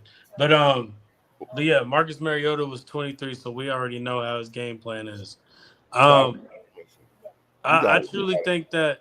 Hey, yo, I'm sorry about that. My little one came in here and Mm, just hustled me out of my phone, and uh, then he was like, so look, because it's 10:55, so his little ass should have been in the bed a long damn time ago. But my wife passed out. She's mm, already in the bed. She went to bed a few hours ago. he know what he doing. Yeah, exactly. And so he was like, so he came down here. That's why I was looking like, what the fuck? You supposed to be in the Yeah, bed? And he was like, nah. And I'm like, oh, you up there VR in it and everything? you chilling. Yeah. So I'm like, you know what? It's Friday night. Go ahead, rock out, my dude. You got it. Yeah, go ahead and tear it up. Yeah, go ahead. You know what I'm saying? He got a game in That's, him, but I'm like, just go ahead, knock yourself out, man. You know what I'm saying? yeah, might as well, bro. Might as well. Sorry to No, you good. You interrupt. good. You good. How you feel? How do you feel this defense is gonna go up against the Rams offense? I think That's that's that's the I wanna that's see. why I'm excited. That's the only Yeah. thing I'm excited about. That's the Mhm. biggest. That's my biggest excitement. And listen, it's not an excitement like as if I'm in fear. No, that's why I'm so happy that this test and this game is coming in week 3. Yeah. You know It's what I'm gonna saying? solidify a lot of things. Yeah, you know what I'm saying? It's gonna like this is and I'm only looking at it. I don't even care. I don't care if the offense looks exactly the same week 1 Hmm. and week 2. I don't Yeah. care. I don't even care if AJ don't gets a low amount of targets and no catches or 1 catch or 3 catches. I don't care. Same thing with Devontae. I don't care. You know what I'm Hmm. saying? I really don't. Not this game. Not saying it wouldn't. When I say I don't care, meaning I wouldn't be upset if that was the case, so long as we win. But what I really am excited about is seeing our defense go against this premier offense, because it's Devontae Adams and Puka Nacua and Matthew Stafford. Now, you can say whatever the hell you want about Matthew Stafford as far as him being with his old ass, but let me tell you something. Matthew Stafford is one of the toughest quarterbacks to ever play the game. I'll say ever. I'll give you that. I see him work with the Giants. I mean, with Detroit, exactly. Yeah. It's my point. Yeah. He's also a Super Bowl winning quarterback in recent years. He's a modern era Super Bowl winning quarterback. Yeah. When you look at the quarterbacks who have won in the last however many years, like 10 years, it's been Patrick, Jalen, and Matt. Okay, that's true. So you got to put some respect on that motherfucker's name. Okay, and here's the other thing too. He is an old school gunslinger. Yeah. When he was young in the league, people like Brett Favre was still playing. When Matthew Stafford came into, think about, you have to look at some of the competition that Matthew Stafford had the privilege of watching and going up against. You know what I'm saying? He cut from that piece of cloth. You know what I'm saying? He's one of those ones, like Aaron Rodgers was young. You know what I'm saying? You know, Tom was still doing this thing. Yeah, there was a lot of people. There was a lot of people who was doing some shit. Matt Ryan. Yeah. You know what I'm saying? Was still playing when Matt was playing. He had if you look at the people that that quarterback has had to play against, and the people and the quarterbacks that he outdueled, you know what I'm saying? You gotta put some motherfucking respect on Matthew Stafford's name. He had Megatron. Matthew Stafford is the reason why is one of the reasons why you had Megatron became Megatron. That's true. Calvin I'll give you that. Became Megatron off of Matthew Stafford's arm. That's actually a really good point. And so with that being it also said, tells you that the game's changed too. Yes, and he's seen it all. You know what I'm saying? Philip Rivers was the dog. You understand what I'm saying? Like these. I like Alex Smith. I'm a personally. Yeah, I'm an Alex Smith, but I'm saying when Stafford came into the league, these are the people that was already playing or just starting. Yeah, like that was who was in here. You know what I'm saying? So, and I'm saying, and I'm being descriptive like that and everything like that is because it's important for Eagles fans to understand who the fuck you about to play. I get how you feel about the team and everything like that, but if you don't have that kind of level of respect for this particular quarterback, he ain't no punk. This is a bad white boy. I respect that, and I like that. Yeah, this is the only thing, though. Yeah, But then when I see Jalen Carter pick him up, and I know I'm like, damn. That was his age right there. Yeah, that was his age. And then I see Jalen Carter just pick him up. And did he do the one hand with him, or did? Yeah, he was like, yeah. You can see some people like, wait. Every time Jalen Carter plays him, he picks him up, bro. That's not the first time he's done that shit. Yeah, he did that shit in college. You know what I'm saying? I'm like, bro, dude up. Like, dog. I'm like, why are you picking him up, bro? Come on. Now. That is so unmanly. Here's the thing. I wasn't trying to discredit everything you said, but it's just whenever. Wait. Let me say this though. You know, so you know what type of quarterback I just described, right? Oh yeah. Okay, so this game is going to be the response to that. Okay. For him. Okay. For him. That, do you know how unmanly that is? Do you realize, like, when they did the film study, they did film study, and you had to watch a big ass, grown ass motherfucking man pick his ass up when they did the film study, do you know how embarrassing that is? Now, fact of the matter is that it happened. You understand what I'm saying? I'll actually Now, put a parlay pick in saying Jalen Carter will pick him up one more time. I wouldn't be surprised. You should. You might I'll hit. put a pick in saying he will. But here's the thing. Here's the $1 million question. You know what I'm saying? What's it going to look like when he responds? Yeah.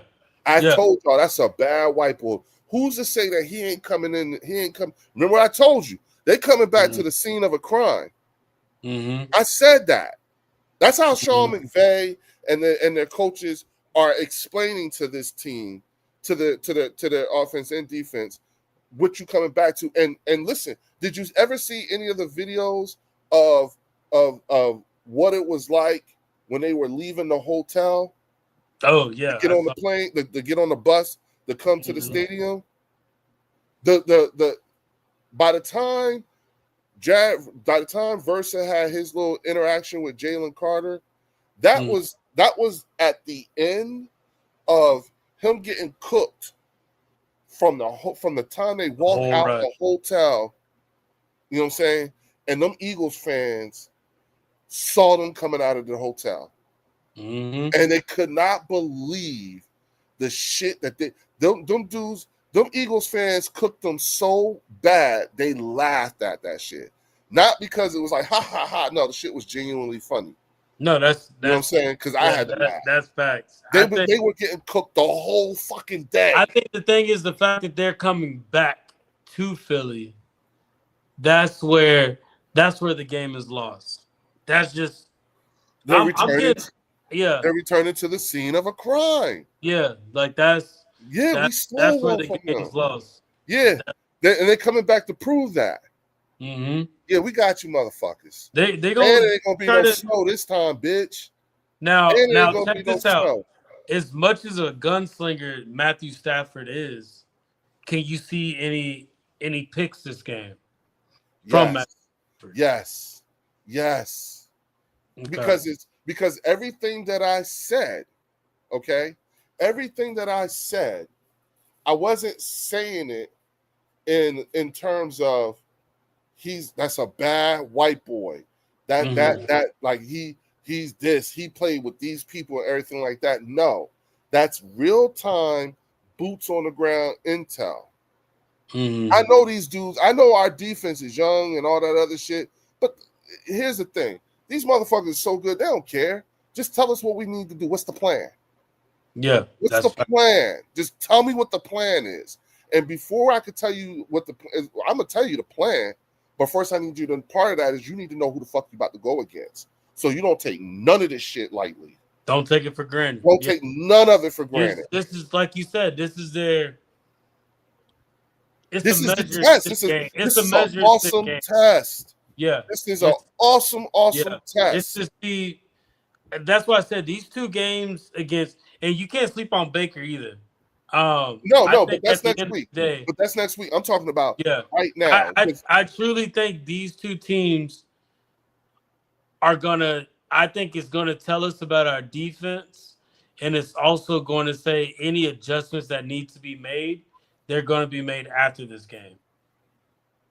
All right, look. After the Bucs game, I'm sorry. I can't believe you. I cannot believe you genuinely put me in a position where I get to see this. You get to say this. I cannot believe you did this to me. This is the moment right now. So pay attention. All right. I'm quoting someone. Okay. All right. Your mind is a powerful tool. A powerful tool. Some smart people at Harvard figured out that you spend 50% of your time lost in thought.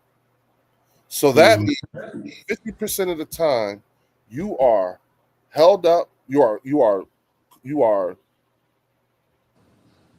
I'm sorry, 50% of the time you are lost in thought. So that means 50% of the time you are either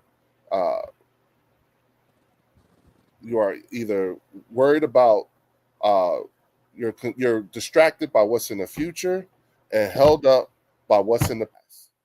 Distracted. Oh, That's I don't like the way I don't think I'm gonna make it. That's 5 minutes from now. Oh, mm, I don't like the way you talk to me.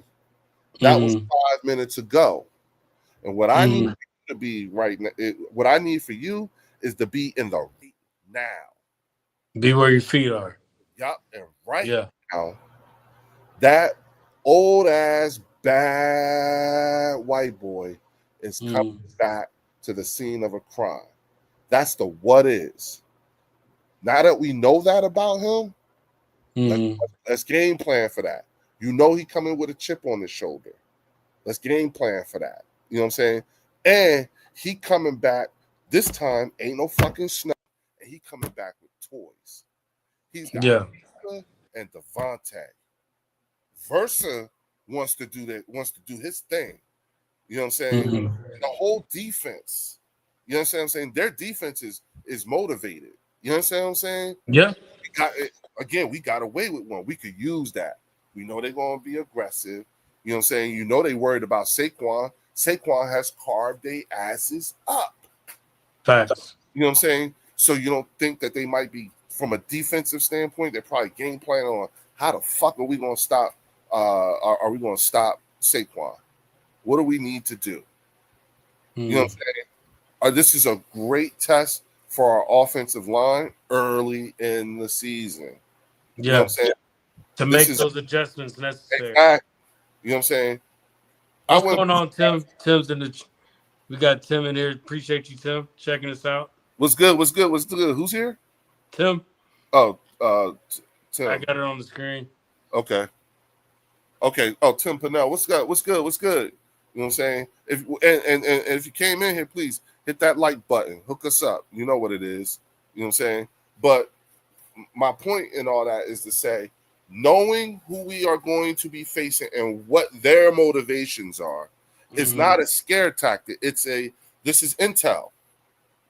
Mm. What do we do with this intel? We have the personnel to do something with this intel. How do we use this intel? Exactly. Saying on top of knowing, looking at on top of the film play and all that other shit.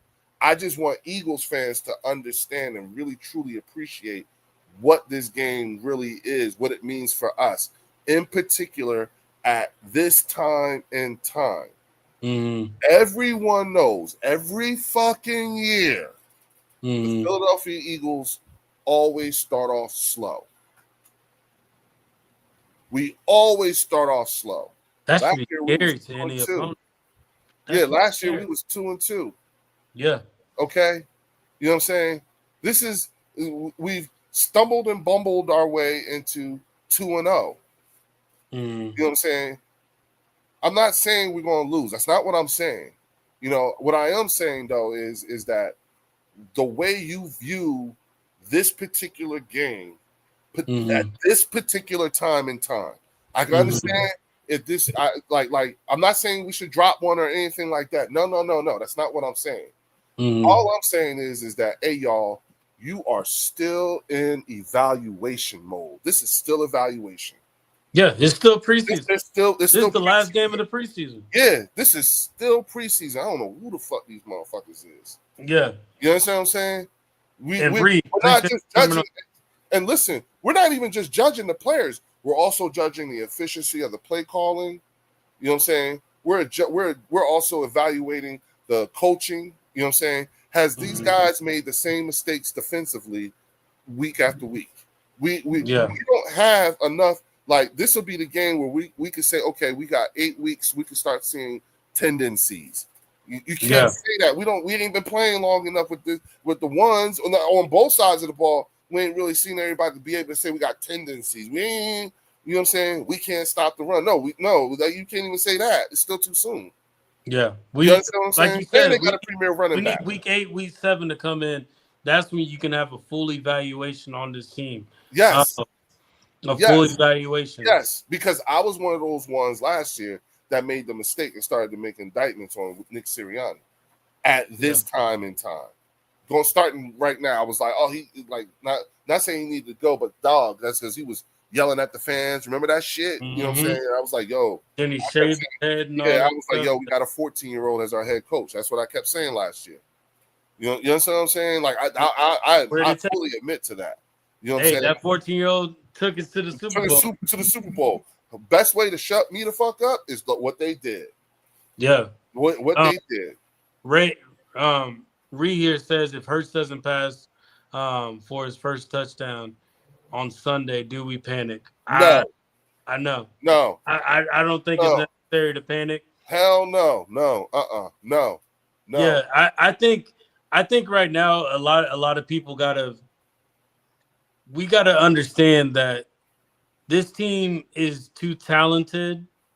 We could be that team that just throws the ball everywhere like crazy and do all that, but it's not necessary. That's not. Yeah, no. You playing. You show your whole hand. Hit we're the line. in the look. We are in the weeks of a football season where you could get away with shit. Yeah, exactly. Like the win against Kansas City, that was when you could get away with some shit. Yeah, we caught them. They were shorthanded. It was the second game of the week. Even with no Xavier Worthy, They caught them at like there's some games that would if they had their full complement of weaponry and were in their prime and figured out who they are, the Kansas City Chiefs would be a much more dangerous team for the Philadelphia Eagles after week 6. Facts. Yeah. You know what I'm saying? The Dallas Cowboys could potentially be a much more dangerous. They could not potentially. They would be a much more dangerous team after week 6. No, I agree with that. You know, like the Tampa Bay Buccaneers are they're looking good too. You know what I'm saying? Baker's playing with a purpose, but they're going to be a much more dangerous team after week 6. You see what I'm saying? Can you see the Packers being a much more dangerous team? Yes. Or can you see them? Yes. Or can you see them plateau?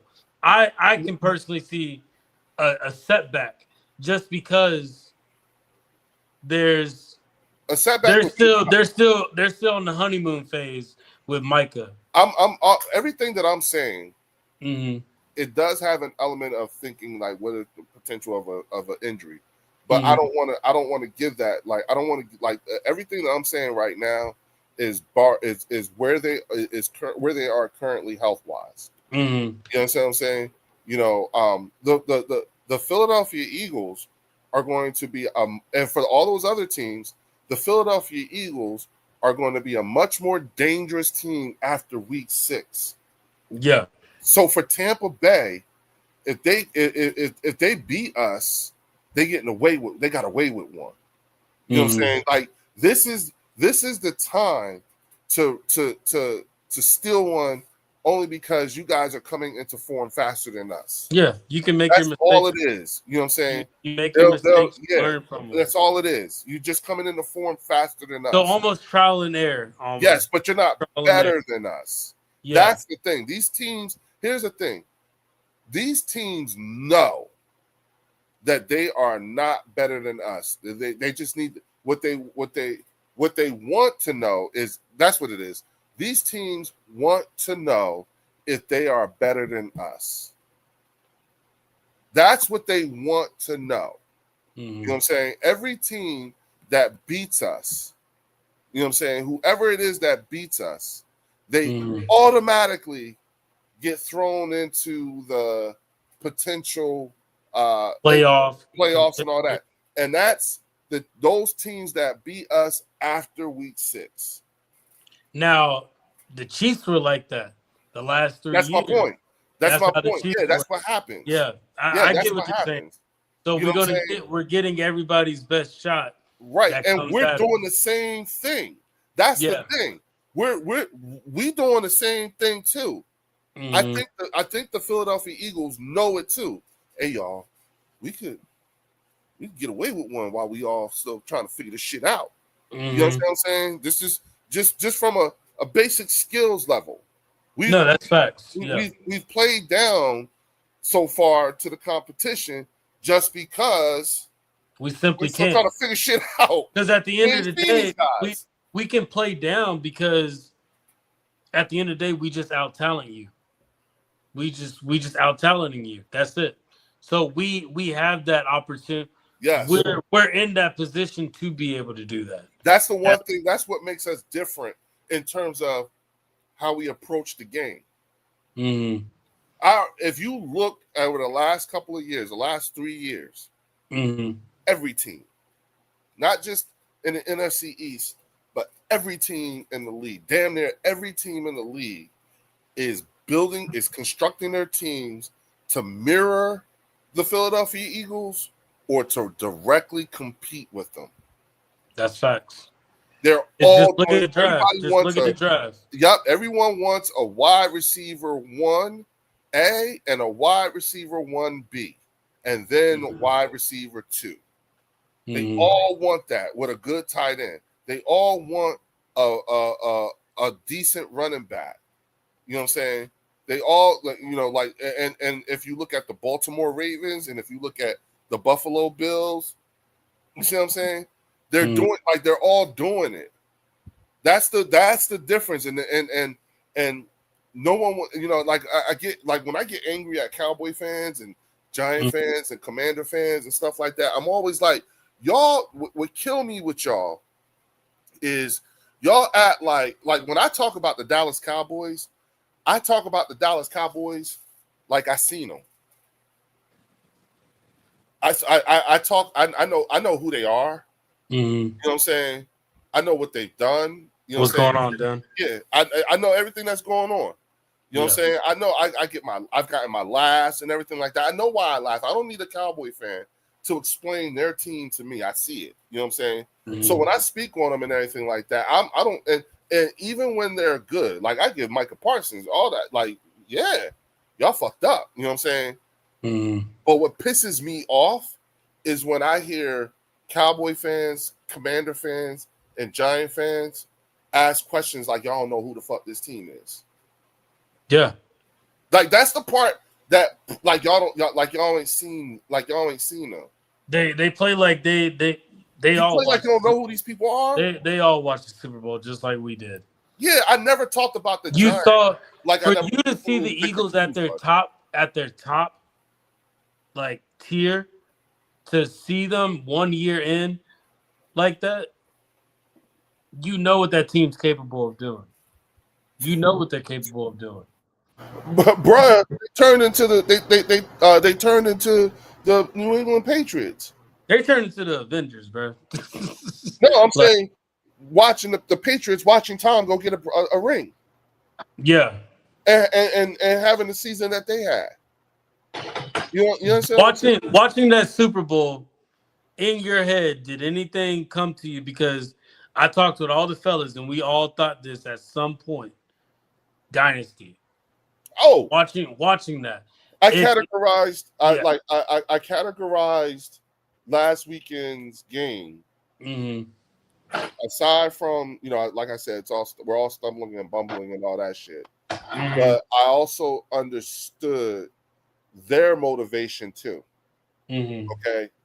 Despite the fact that they were shorthanded and everything like that, there were a lot of guys on that team who were exercising demons from 7 months ago. Chris Jones was the biggest one. Travis Kelce, the next one. You know what I'm saying?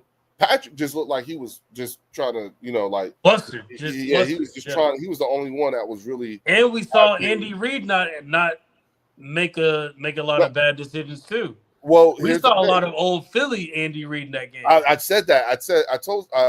I had a Kansas City Chiefs fan on my channel last week, and he said to me after the game, he said, you said something that struck a chord with me.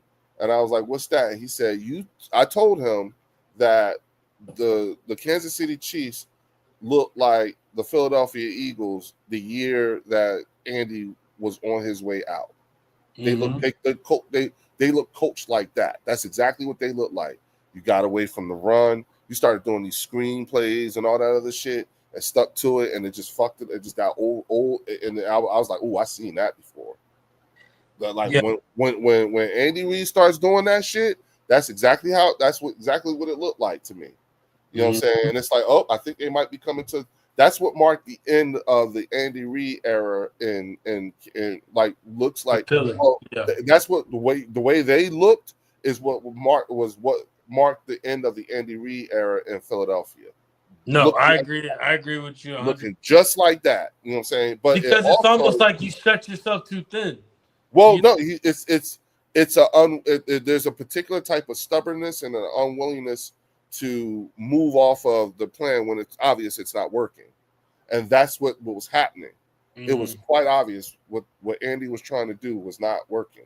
You know what I'm saying? So that was the thing. Now, what I will tell you also, the other implication amongst other things is that game marked the sunset on the Chiefs' kingdom and the sunrise on the golden era of the Philadelphia Eagles. That's what that was. It's really a passing of the torch. Now it's now the run. Now we're in our window now. We're on our run now. And if you look at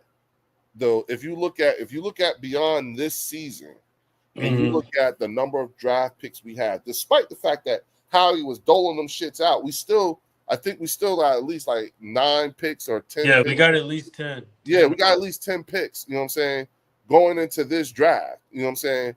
That's a lot, considering when you have the second youngest team in the league. And the amount of players that aren't expected to We leave. got a shit ton of players on their rookie contract. You're not going to need, at the end of the day, you're technically not really going to need to draft. Fuck it. We got a lot of guys. Yeah. We got a lot of guys who are early contributors on their rookie contracts. Jalen Carter. Shout out to Howie's scout team. Yes. I know we give Howie the praise, but that's the scout team. That is the scout team making those moves. Dude, those are the ones do boots on the ground. Yeah, dude, there are people on our team that are going to be, big time, and you don't even know their name. Yeah. That's why I said pay attention to that scout team.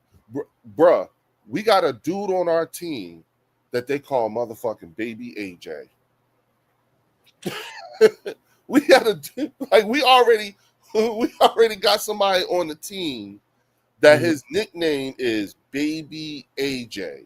Why do you think they don't put him out there for kick and punt returns?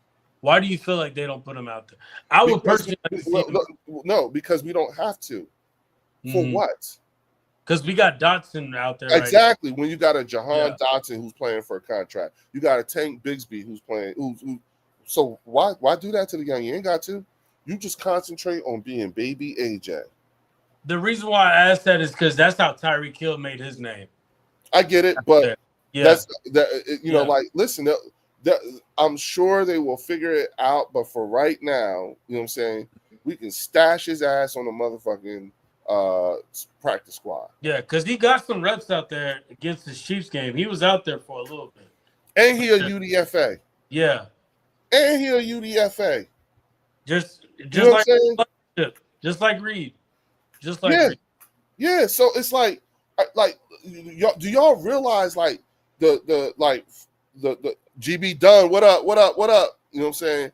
Do you realize where we like when we look at our situation and everything like that? And that's why I was like really pointing out the fact that we got a lot of we got some youngins on the team. And here's the thing. Next year, we're going to get even younger. Yeah. Next year, we're going to get even younger. We might answer that wide receiver 3 question. We might answer that tight end question. Who knows what we can do with these picks? We'll have 10 picks. You can pick. All 10 picks can be offensive linemen. They can be. You can throw some tight ends in there and let them compete for exactly. Yup. You got 10 picks, make them all offensive linemen and tight ends. You know what I'm saying? Let's see what we get. Seriously. Because guess what?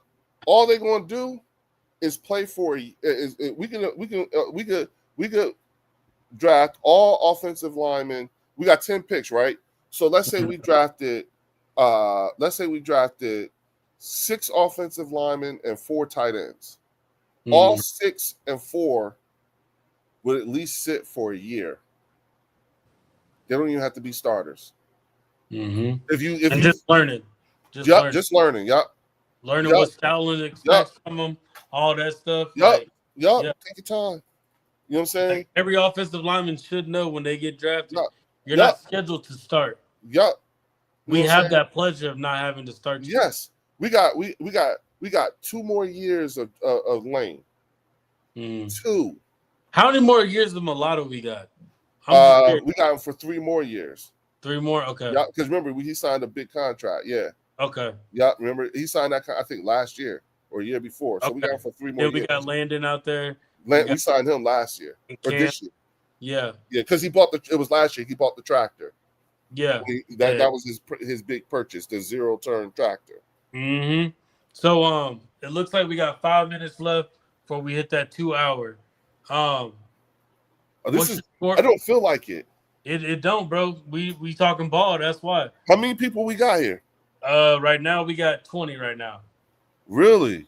Yeah, 20 in the chat. Okay, so hey y'all, hit the like button, hook your boys up. You know what I'm saying? Because this is good. I mean, when we and I'm just saying, look at when you think about this team in its totality, which is why I said, you know what I'm saying, Jalen Hurts is in year 6. You know what I'm saying? By the time a lot of these guys come out of their rookie contracts, he's going to be in year 10. Yeah. Like that's you realize that kind of what the crazy work is, and don't be surprised if we use those picks for a possible wide receiver that somebody's sleeping on. Look, everybody's succession plan could be in order. We could be drafting for AJ's replacement if we don't already have him in Darius Cooper. You see what I'm saying? That's what I'm saying. Like I look at these players that we have, and why I keep pointing out the practice squad, because I'm looking at these guys and I'm going, shit, these are probably I see everybody's replacement. You know what I'm saying? Like I'm starting to see like, okay, these are the guys who are going to be coming up. So after AJ's gone in the next 3 or 4 years, you know what I'm saying? I think Devontae going to be here the longest. I think Devontae's going to retire at you. I think so too. Yeah. I think so too. I think he's going to retire. Jalen, I think I'm still on the edge with Jalen. I truly think Jalen's going to leave an Eagle if he can ride off in the sunset if he gets the rings in his head that he wants. Jalen Hurts? Yeah. Bruh, I think I was telling Drew this. I said, here's the thing. When it's all said and done with Jalen Hurts and he's finished playing football in the National Football League, right? When he's finished with it and retired, he's going to retire an Eagle, and we will probably have caught the Dallas Cowboys in a number of rings. I believe in that. I believe that happened. Even if we could with him and the way this team is built and is constructed and everything like that, Jalen Hurts is always going to have a stable, a good number of weapons around him. You know what I'm saying? And they're always like, there's going to come a period of time where I don't think Jalen Hurts is in his prime yet. I don't think he's in his prime yet. I think I can definitely say he hasn't hit his ceiling yet. Yeah, I don't think he's there yet. I think a lot of these quarterbacks in the league right now have already hit their ceiling. Well, it's not so much like I don't think he. Here's the thing. His prime years is when he's one of the older guys on the team in age. You know what I'm saying? He's looking at it age-wise. Yeah, because you know what I'm saying, he, like to the youngins on the team, you see what I'm saying? Because if you think about it, by the time the next crop of rookies that come in or whatever, you know what I'm saying, Jalen Hurts was somebody they played with in Madden.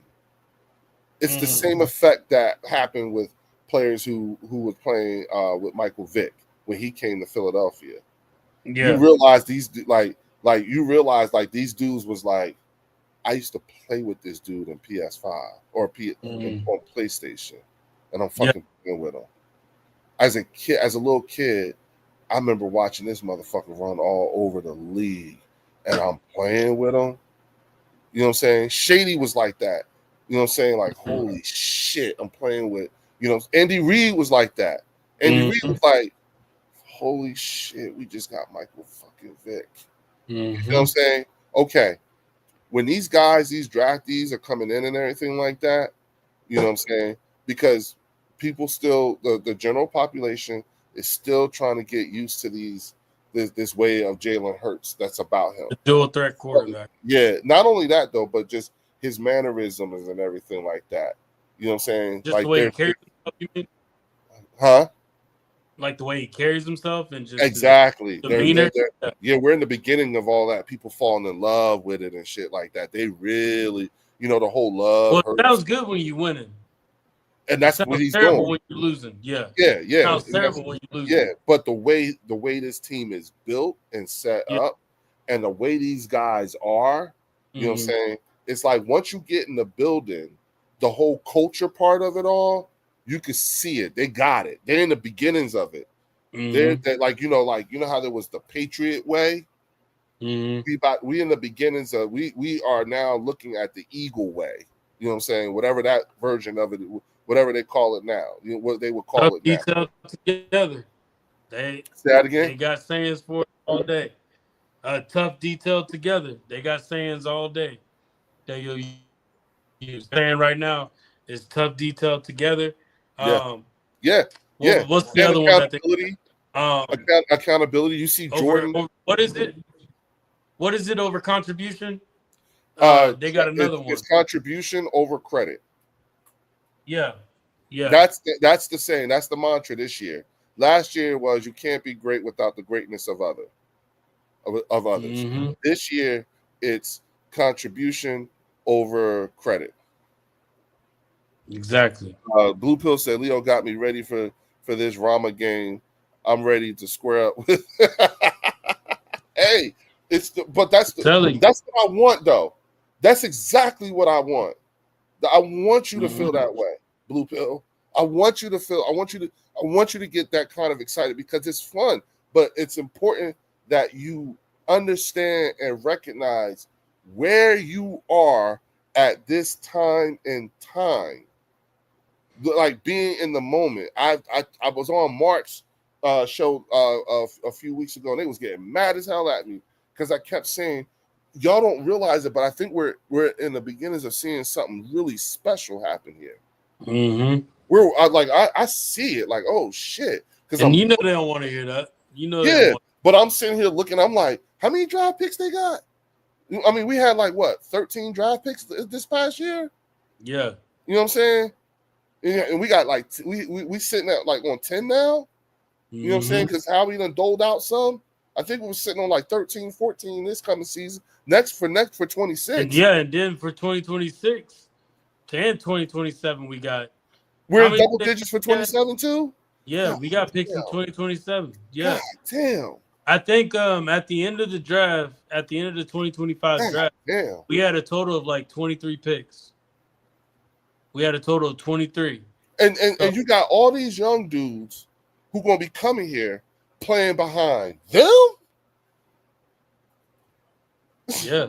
The best, the biggest contribution I got, especially from last year, because you hear it from more than one player on the team, is understanding the value of having a really good vet on the team. Correct. Because the way they talk about big play Slay, the way those players talk about how he showed them how to be professional football players, how to watch tape. And then you know what they're doing? They're doing the same thing to the guys coming behind them. Do you realize how much mentorship is going on right now and you got coaching from Vic Fangio. Exactly. He's not a contract coordinator. Yeah, he don't care how much you make. He ain't going nowhere. Vic Fangio already said, this is my last stop. He came to Philadelphia because he wanted to be close to his daughter and his grandkids.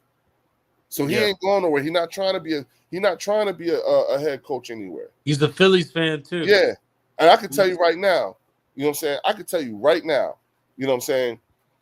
Kevin Patullo is not going to be on anybody's coaching list next year, regardless if we win the Super Bowl or not. They're not going to get him. He's not going to go anywhere at least for another 2 years. We're going to have him for at least 2 years. I can see that. If there's still issues, now worst case scenario, if there's still issues with him, I see them bringing in Frank Wright. I would say this. You know what I'm saying? I've always what pisses me off is and I got this from Laura. I'm echoing the same thing from Laura Brunson because I agree with him. I don't want to keep bringing in rookie offensive coordinators. Well, I'm saying first time offensive. So you wouldn't make Frank Wright your offensive coordinator? I would. That's would. why. That's what I'm saying. Because Frank Wright is an elder statesman. Gotcha. I wouldn't mind seeing. Kind of like how Vic Fangio is. Yeah, I would like a Vic Fangio, but I would like an offensive version of Vic Fangio. I think the only reason why they bring in these younger ones is because you're Sean McVay's. You're not Sean. Yeah, Sean McVay's. You're Michael McDaniels with the Dolphins. You're what's his name? D'Amico Ryans. You have those younger coaches, or Liam Cohen. You have them that can make those type of moves, but I don't think we're built like that. I just don't think we're built like that. Well, again, I'm of the opinion. Like first of all, if you look at Nick's coaching tree, it's starting to look a little nice. You know what I'm saying? Shane and John. You know what I'm saying? It was looking rough. At first, yeah. But now, they getting their feet wet. They're learning from their mistakes. Because you know what I'm saying? And remember this too. It takes 2 years. It takes 2 seasons usually for a first offensive coordinator to come in and completely get on their feet to where they want an offense to be. It takes 2 years. Yep. So first off, you gotta make a name for yourself. That tells you about Jalen too, when it comes to that. But yeah, that's kind of where I'm at with it. And let me say this, because I mean this with all my heart. What bothers me, one of the things, like there's a very big aspect to Jalen Hurts that I feel like does not get talked about enough, but is as significant as anything else, and that is the fact that this man has had to learn a new language every year for the last 5 fucking years, and to accomplish what he has accomplished in that time, and you can see, and this is why again. What pisses me off when it comes to in other NFC East teams is y'all seen this man, and y'all see every year he comes back better and better and better. You know what I'm saying? The fact of the matter is that as an Eagles fan, even I gotta search for shit to find out about my own quarterback. And you know why? Because he's really not out there broadcasting his shit. Yes, there are things that we have seen. He's hung out with Michael Jordan. You know what I'm saying? What else he's done? He got married this summer. He got married. You know what I'm saying? And before you say anything or before anybody, goes there, I think you might want to take a look at his wife's credentials. He ain't married some slouch. He did not marry some slouch chick, like okay, let me bake cookies. No. He found him like a Michelle Obama type. His Mrs. Hertz is one of them ones. She a one of one too. Mm-hmm. You just take a look at her background. Oh Look no, at I what read it. Yeah, yeah, yeah, god damn. You know what yeah, I'm bro. saying? As a father, you know what I'm saying, who has 2 sons, you know what I'm saying? Mm-hmm. He hit the lottery. You know what I'm saying? He hit the motherfucking lottery. All right, with that one. That's all I'm gonna say, because I'm not gonna speak on that man wife too hard. But I'm just saying, Yeah, y'all should, you know. But the fact that I have to search, he's not broadcasting the shit he's doing. Not saying there are a lot of other quarterbacks that are or whatever. I'm just saying he don't say much of anything, you know. And the fact that when I do search for things, what I find, okay, I find out that he called Wink Martindale and asked him to scout him. And you know how I found that out? Because someone asked Wink Martindale. And Wink said, I ain't never have a opposing quarterback just call me up and be like, scout me. And he talked to him. You know what I'm saying? I didn't know that he talks to Peyton Manning a lot. You know how I found out? Peyton and says something. Peyton said, oh, yeah, he called me all the time. And what I love about it is he has a very specific question about a very specific play, and we talk all the time. That was the sheriff talking right there. mm-hmm. And that's what he said about my quarterback? Really? Oh, okay. You know, I didn't know that. I would not have known that this dude's screensaver is him walking off the field with all the Kansas City Chiefs confetti shit.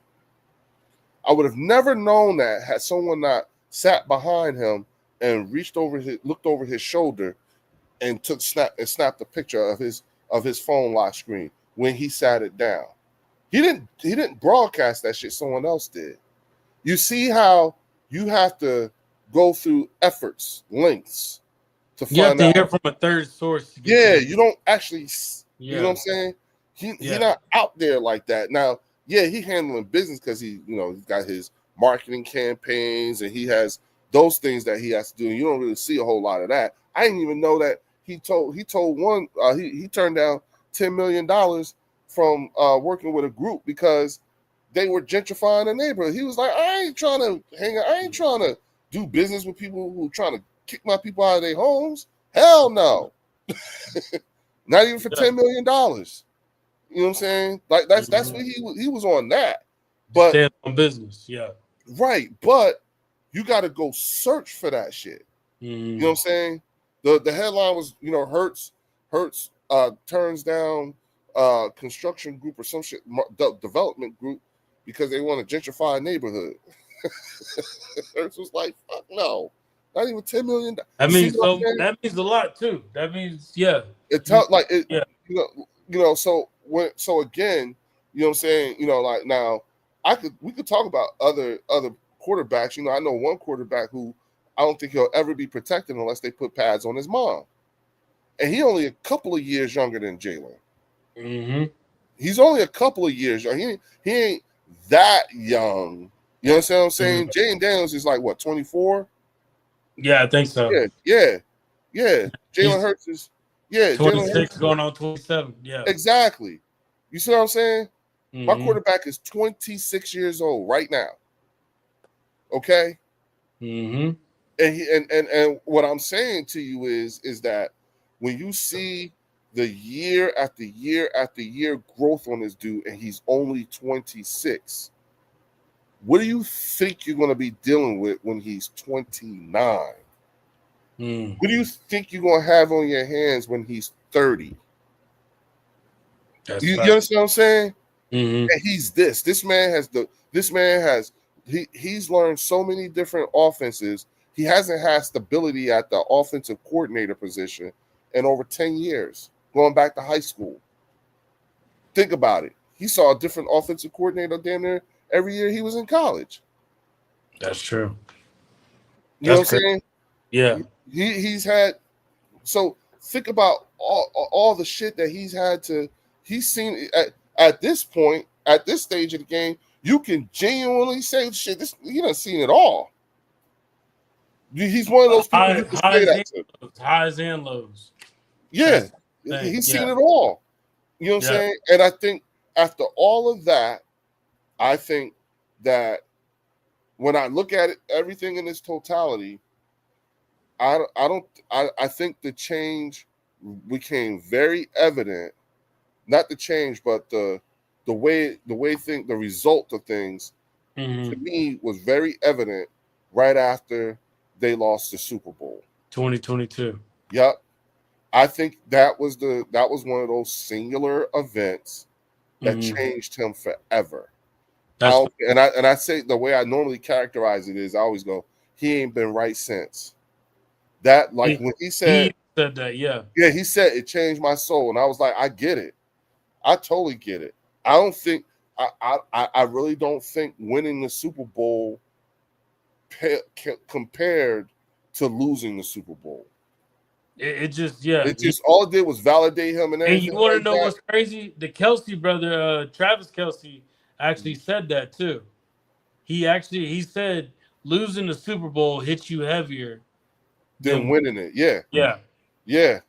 So, and I think and Jason was like, "Nah, I never experienced that." And then he's like, he ended up getting that experience, but just that's and what we're seeing is, I believe that Jalen Hurts is one of those people that he hates losing. Oh, okay. He hates losing more than he likes winning. Yeah. That's and not too many quarterbacks can necessarily say that either. You know what I'm saying? So, you know what I'm saying? Look, hey y'all, look, while you're here, hit the like and subscribe button. You know what I'm saying? Because we gotta get ready to shut things down, man. Yeah, you know we moving right now. Yeah, you know what I'm saying? Give me your last thoughts on what you expect, like what you think of LA Rams. So with this game, I think it's definitely going to be a what is the offense going to do type game. I do think that we are going to pass heavy. I don't think it's going to be to the volume that people would like, but we will pass heavy. I'm score prediction. I'm giving it 17-24 birds. So that's where I'm at with that. And I think Jalen is going to play. Saquon's going to run all over him at the end of the day. What they're going to do is they're going to pass the ball more. So you got to play them fairly. And then that's when Saquon's going to break the runs. That's truly what I think they're going to do on offense.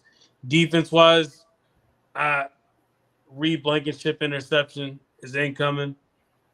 And I think we see a 3-sack game on Matthew Stafford.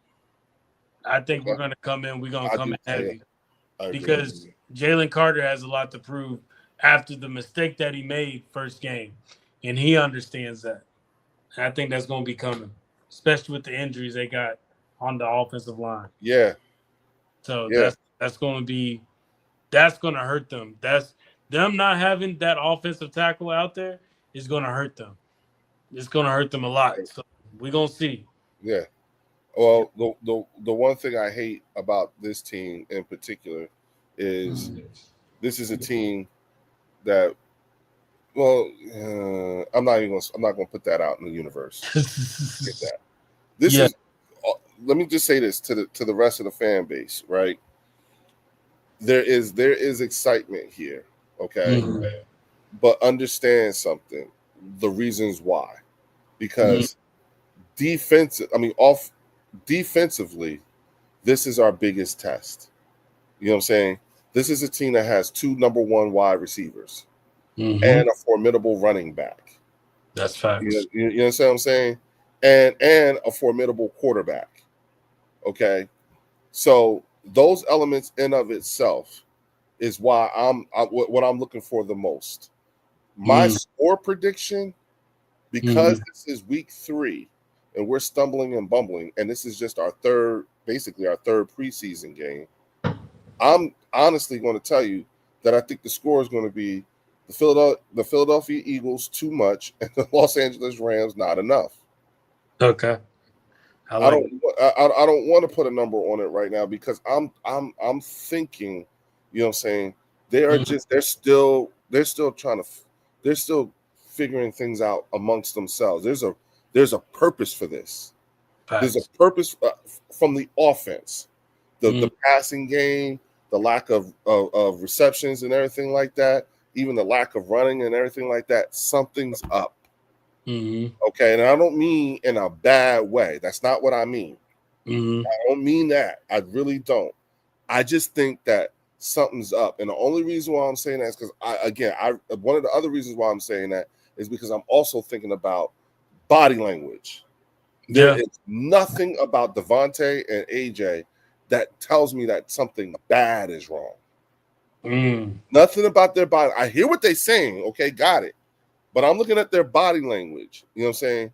There's nothing about AJ's body language that tells me he's as disappointed like he was last year when he was like passing. And he was just giving a one-off answer. It wasn't meant like it was. It was just to hurry to get the interview over with. Yeah. Yeah. He was like, well, okay, if you want me to say something, okay, yeah, passing. You didn't pass enough. That's it. You know, not like it was a chronic problem or anything like that. But they turned it into something. Oh, he's contradicting. He's criticizing Jalen. There's trouble in paradise. You know what I'm saying? And it's like, you know, they saw the two of them arguing. He saw him screaming at Jalen. It was like, oh my God, it's like Donovan and T.O. No, those are two best friends. You ain't never got into an argument. Your best friend is probably one. He's AJ's daughter's godfather. Come on, dog. Come on, y'all. Y'all know how, you know, your best friend could probably talk to you in ways that other people can't. And we just got a glimpse of that. You know what I'm saying? Who was with AJ when he got drafted? Who was there? Who was throwing him the ball? Who was throwing AJ the ball on his pro day? Jalen. You know what I'm saying? Like, come on. Who went to Alabama because of Jalen? Devontae. You know what I'm saying? So it's not like these dudes don't know each other. So I think that there's something up. I just don't really understand or know what that is. You know what I'm saying? I just think that and so that's because of that is why I'm like, I won't put a number. I'll just say the Eagles too much and the Rams not enough. But where my real excitement is really coming from what this defense has to face. I really want to see that. I want to see. I want to. That's the match right there. Yeah, that's where it is. Match. Yes, that's because it's a team with two number one wide receivers. You know what I'm saying? Different, a hell of a running back. You know, damn good quarterback. Shit, let's go. You know what I'm saying? And what better time to get this level of test in week 3 in our third preseason game? Cool. Yeah. You know what I'm saying? Because we got like what? 15 more games to figure it out. Exactly. And in a bye week. Exactly. And we saw what happened after the bye week. Yeah. And not to mention we'll have a couple of different little mini bye weeks, sort of say, but then there's gonna be a few short weeks too. They fucked us with the schedule and everything. And we should have pieces coming back. Dallas Goedert should be coming back too. Yeah, he is. He's a full go. We're literally going to be fielding our entire complement of weaponry. Landon Dickerson's playing, Devontae, AJ, Jahan, you know what I'm saying? Saquon, Jalen, whole O-line. Full roster. The whole everybody. Everybody's ready to go. Everybody can play this week. So we'll see. You know what I'm saying? We don't know how many times we're going to have this. That's true. You understand what I'm saying? That's true. So we need this, like, it's like the entire offense is sort of kind of like, you know, interchangeable too. You know, we ranked number 4 in offensive line combinations last year. We had 29 different offensive line combinations last year. Dang. Yeah, that's the type of shit, and that's what I'm saying. You know, like y'all got like even pay attention to that. I don't like when an O lineman goes down and everything like that. I'm concerned, but I'm not in panic mode. No, never. Like, we got Jeff Stoutland. Like you can't hit that panic button yet. You can't Nah, hit, yeah. can't hit, Like I'm not, nah. You know what I'm you saying? can't hit that panic button till I would say week 7. Week 7. Listen, until it has playoff implications and stuff like that. But if these cats really do what I think they're capable of doing, you know what I'm saying? They could be one of the first teams to handle business first. Especially when it comes to who we're going to play. You know what I'm saying? We got, like I said, we potentially could see our entire playoff competition, including the Super Bowls in the regular season. We could potentially see the Kansas City Chiefs in the Super Bowl. We could potentially see the Buffalo Bills in the Super Bowl. We could potentially see who else from the AFC? Chargers. The Chargers. Yep. Yeah. You know what I'm saying? We could potentially see the Denver The Broncos. only team is just the Ravens right now. That's the only team We don't see. You Yeah. know what I'm saying? Yeah, we won't see them in the regular season, but the teams we just named, and in the playoffs, we could potentially see Green Bay. We could potentially see the Rams. We could potentially see Detroit. We could potentially see Chicago. The Bucks. You know what I'm saying? We could potentially see Tampa Bay in the playoffs. And these are teams we're playing in the regular season. And they're already giving us the best shot. They're already coming to our best shot. No, they're coming to give us their first best shot. Because after they play us, win or lose, they're coming out of the game with a blueprint for the next time they play us, which will be fuck up our season. So in are the we. Playoffs. So are we. Exactly. I was gonna say, but it goes the same for them too as well. They're going against us. You know what I'm saying? We're you know who we're going against? Last year's team. That's true. Our frame of reference is us. You understand what I'm saying? That's who our frame.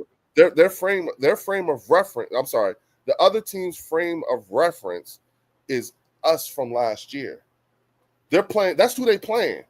Every team that we see this year, they are playing the 2024 the Philadelphia Eagles from 2024. That's who they think they playing. They think we're, because we returned 10 start. You see what I'm saying? Most of the people, a lot of the people who were contributors to fucking up their season are on this team this year. So in their minds, they're getting a shot at, you know what I'm saying? They're exercising some demons against us. Coaches too, because it's the same. They got to go against damn near this everybody but one person on the offense. Everybody but one person on the offense. They ain't got. They are not scouting. You know what I'm saying? This new this new team. No, they're scouting last year's team because it's the same personnel, and they're capable of doing this. You know what I'm saying? Under a Kellen Moore offense, they think it's going to look something like that. That's where they got it fooled right there. That's the issue. Yeah, they don't know that. Like this is they don't we and again, it's only week 3, so we haven't developed any tendencies. The only tendency that we've developed so far is we can't run. It looks like we can't, but they know we can run. Everyone knows we can run. They all know we can run. They're waiting to find out when. We just know we don't need to. We don't need to run the way that you want us to run.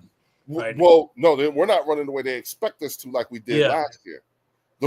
Think about it. How many times did Saquon carve their asses up twice last year? And we potentially going to have to see them twice this year. That's crazy. Think about it. Yeah. Think about it. This team is going to have, they've already got, they will, by the playoffs, if we see them in the playoffs, they're going to go into that game with 12 quarters of film of them playing us. Dang. Same thing, but understand, you know what I'm saying? Right now, this Rams team has 8 quarters of us. So do we. But that's last year's team. We ain't playing them. You know what I'm saying? And they're coming in already shorthanded. They're coming in shorthanded already. That's it. That's where their Achilles heel is with this. Yep, you can't be shorthanded with us. Yeah, you can't. you don't want to be shorthanded with us. Like, oh no, ask Kansas City. You better like when the Eagles are when you playing the Eagles, you all hands on deck. You know what I'm saying? Ain't no sit call. That's fact. Ain't nobody going to sit call. Everybody, not everybody, everybody. You understand what I'm saying? That's what this is. Shit.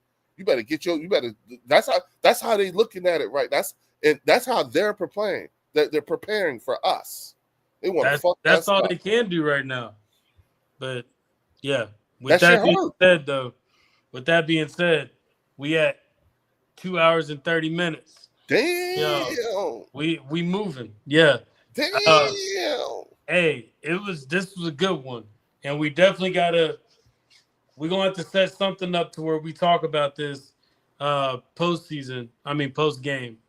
I think the game's at 12 on my end, 1 on your end. So 1 o'clock here. Yeah, it's a 1 o'clock game for us. Yeah, so we're gonna have to definitely talk about this after we see it. Because we're gonna have a lot to talk about. We already know that. Oh, bro, listen, you don't even know the half. Like, for instance, let me just say this because I put this Easter egg out. I'm gonna put it out again. You know what I'm saying? So I was talking with Eagles Drew the other day, and you know I was telling him how I was recording a live stream, and I had the schedule up in front of me. You know what I'm saying? And as I was looking at it, you know, I started thinking. I was like, wait a minute. And then I started thinking. So I told Drew what it was that I had said. And by the time I got finished talking to Drew, like, oh shit, I never ever thought about it that way. You know what I'm saying? And I was like, yeah, he was like, you just blew my mind. And I was like, Drew, was just something that I thought about. And so I figured out what I would do is I'm going to sit here and I'm going to record. I'm not going to make a time capsule. You know what I'm saying? I'm going to make a time capsule by recording my predictions. You know, my prediction. And then setting it to private, but scheduling it for release on the day of the Super Bowl. Oh. Okay. And then so it'll always look like this thing is scheduled, and it is, but it's scheduled for the end of the year, for the end of the season. You know what I'm saying? And then it'll come out, and I'll just have to figure out ways of proving, you know what I'm saying, what was like that. It's this time. You know what I'm saying? So I'll have my iPad and put up a picture of what CNN is showing, something like that, just so I can prove to you. Funny. But it's because it's a time capsule. So I need people to know that I'm authentically making this video. Yeah. And so I had Drew. So I went live and I had Drew. Not tell everybody what I predicted, but he did write in there that we had a very profound conversation, and the things that Leo was saying, you know, were in fact, I think, the true or what have you. And I confirmed what he's about to say. So it was just like doing little things like that. You know what I'm saying? But I am in fact making a video, and then I'm gonna schedule it and just keep it on the private setting until it's time. I like that. Yeah, dog. It's look, I'm already on the hook because I talked some big time cash shit on Mark Holmes's page. So, you know, you gotta add, you locking it in now. I might as well, fuck it. Fuck it. Before we get out of here, appreciate you. To Rome checking us out. Got William checking us out. And then we got the stable one in the house. Oh my goodness gracious, really? Yeah. You know what I'm saying? That's my man Eugene Monroe. Shout out to Eugene. Okay. You know what I'm saying? You know, my man, he's a retired Baltimore Raven, bro. That's dope. You know what I'm saying? Yeah. No, he's not. Then we No, got he's Eagle not Girl dope. He's not dope. 117. No, Appreciate no, you. just don't no. Just that. Yeah, that's it. You ain't gotta say too much. Eugene is Yeah. he's a trip, man. That's my boy. That's my brother though, man. He's also my business partner. That's what I'm saying. That yeah, you That's know, fine. yeah, he's one of the worst NFL players I know, but not the worst. I think Amani Toomer is the worst. Oh wow. Yeah, Amani Toomer is the worst. He's the worst NFL player I know. Like if you were to say, hey, Amani, I met this dude Leo. He said nice. He was like he said you know y'all cool, and he was like, no, you didn't. But if you said to him, hey, Amani Toomer, I met this dude named Leo, and he said, fuck Amani Toomer. He was like, yeah, you met Leo. That's how it works between me and him. I love him. That's my man, 50 grand. I love him. I really do. And I mean that like as a friend. I love him. But Amani is horrible, Warren. Amani is horrible. He's death by 1,000 cuts. And he can talk shit. He can talk shit. Oh my God. Oh, Eugene talk shit. You want me to tell you what he did to me? What's up? The year we lost to Kansas City in the Super Bowl, Eugene was showing me his phone because he was on FaceTime with some of the players from the Kansas City Chiefs in the locker room while they were celebrating winning for us because he's friends with some of those guys. Yeah. And he was congratulating them and then showing, and I'm like, I was at his house watching the Super Bowl, and I talked big shit that year too. And he's got film. He had this. He's got some serious film of me talking big. I talked the biggest shit ever. Well, at that time I thought. Now I'm really. Dang. Yeah, so I did it again to myself. You know what I'm saying? So yeah. Hey, it ain't gonna happen this year though. Bruh, yeah. I like listen. Good. They didn't see it coming 2 years ago. No, this year they didn't. But it was definitely it was cooking up. They shouldn't have let them lose that first Super Bowl. That's all. Oh, I think they created a monster. Yeah, I've been saying it forever. Jalen Hurts ain't been right since. That's facts. He ain't been right since. On that, let's get up out of here. Sunday we will be linking up to try to figure out a plan. You want live stream during the game? Not live stream the game, but post game. Okay. I definitely want to post game it. All right, bet. We're gonna have a lot to talk about, especially with this game. But yeah, let's get up on out of here.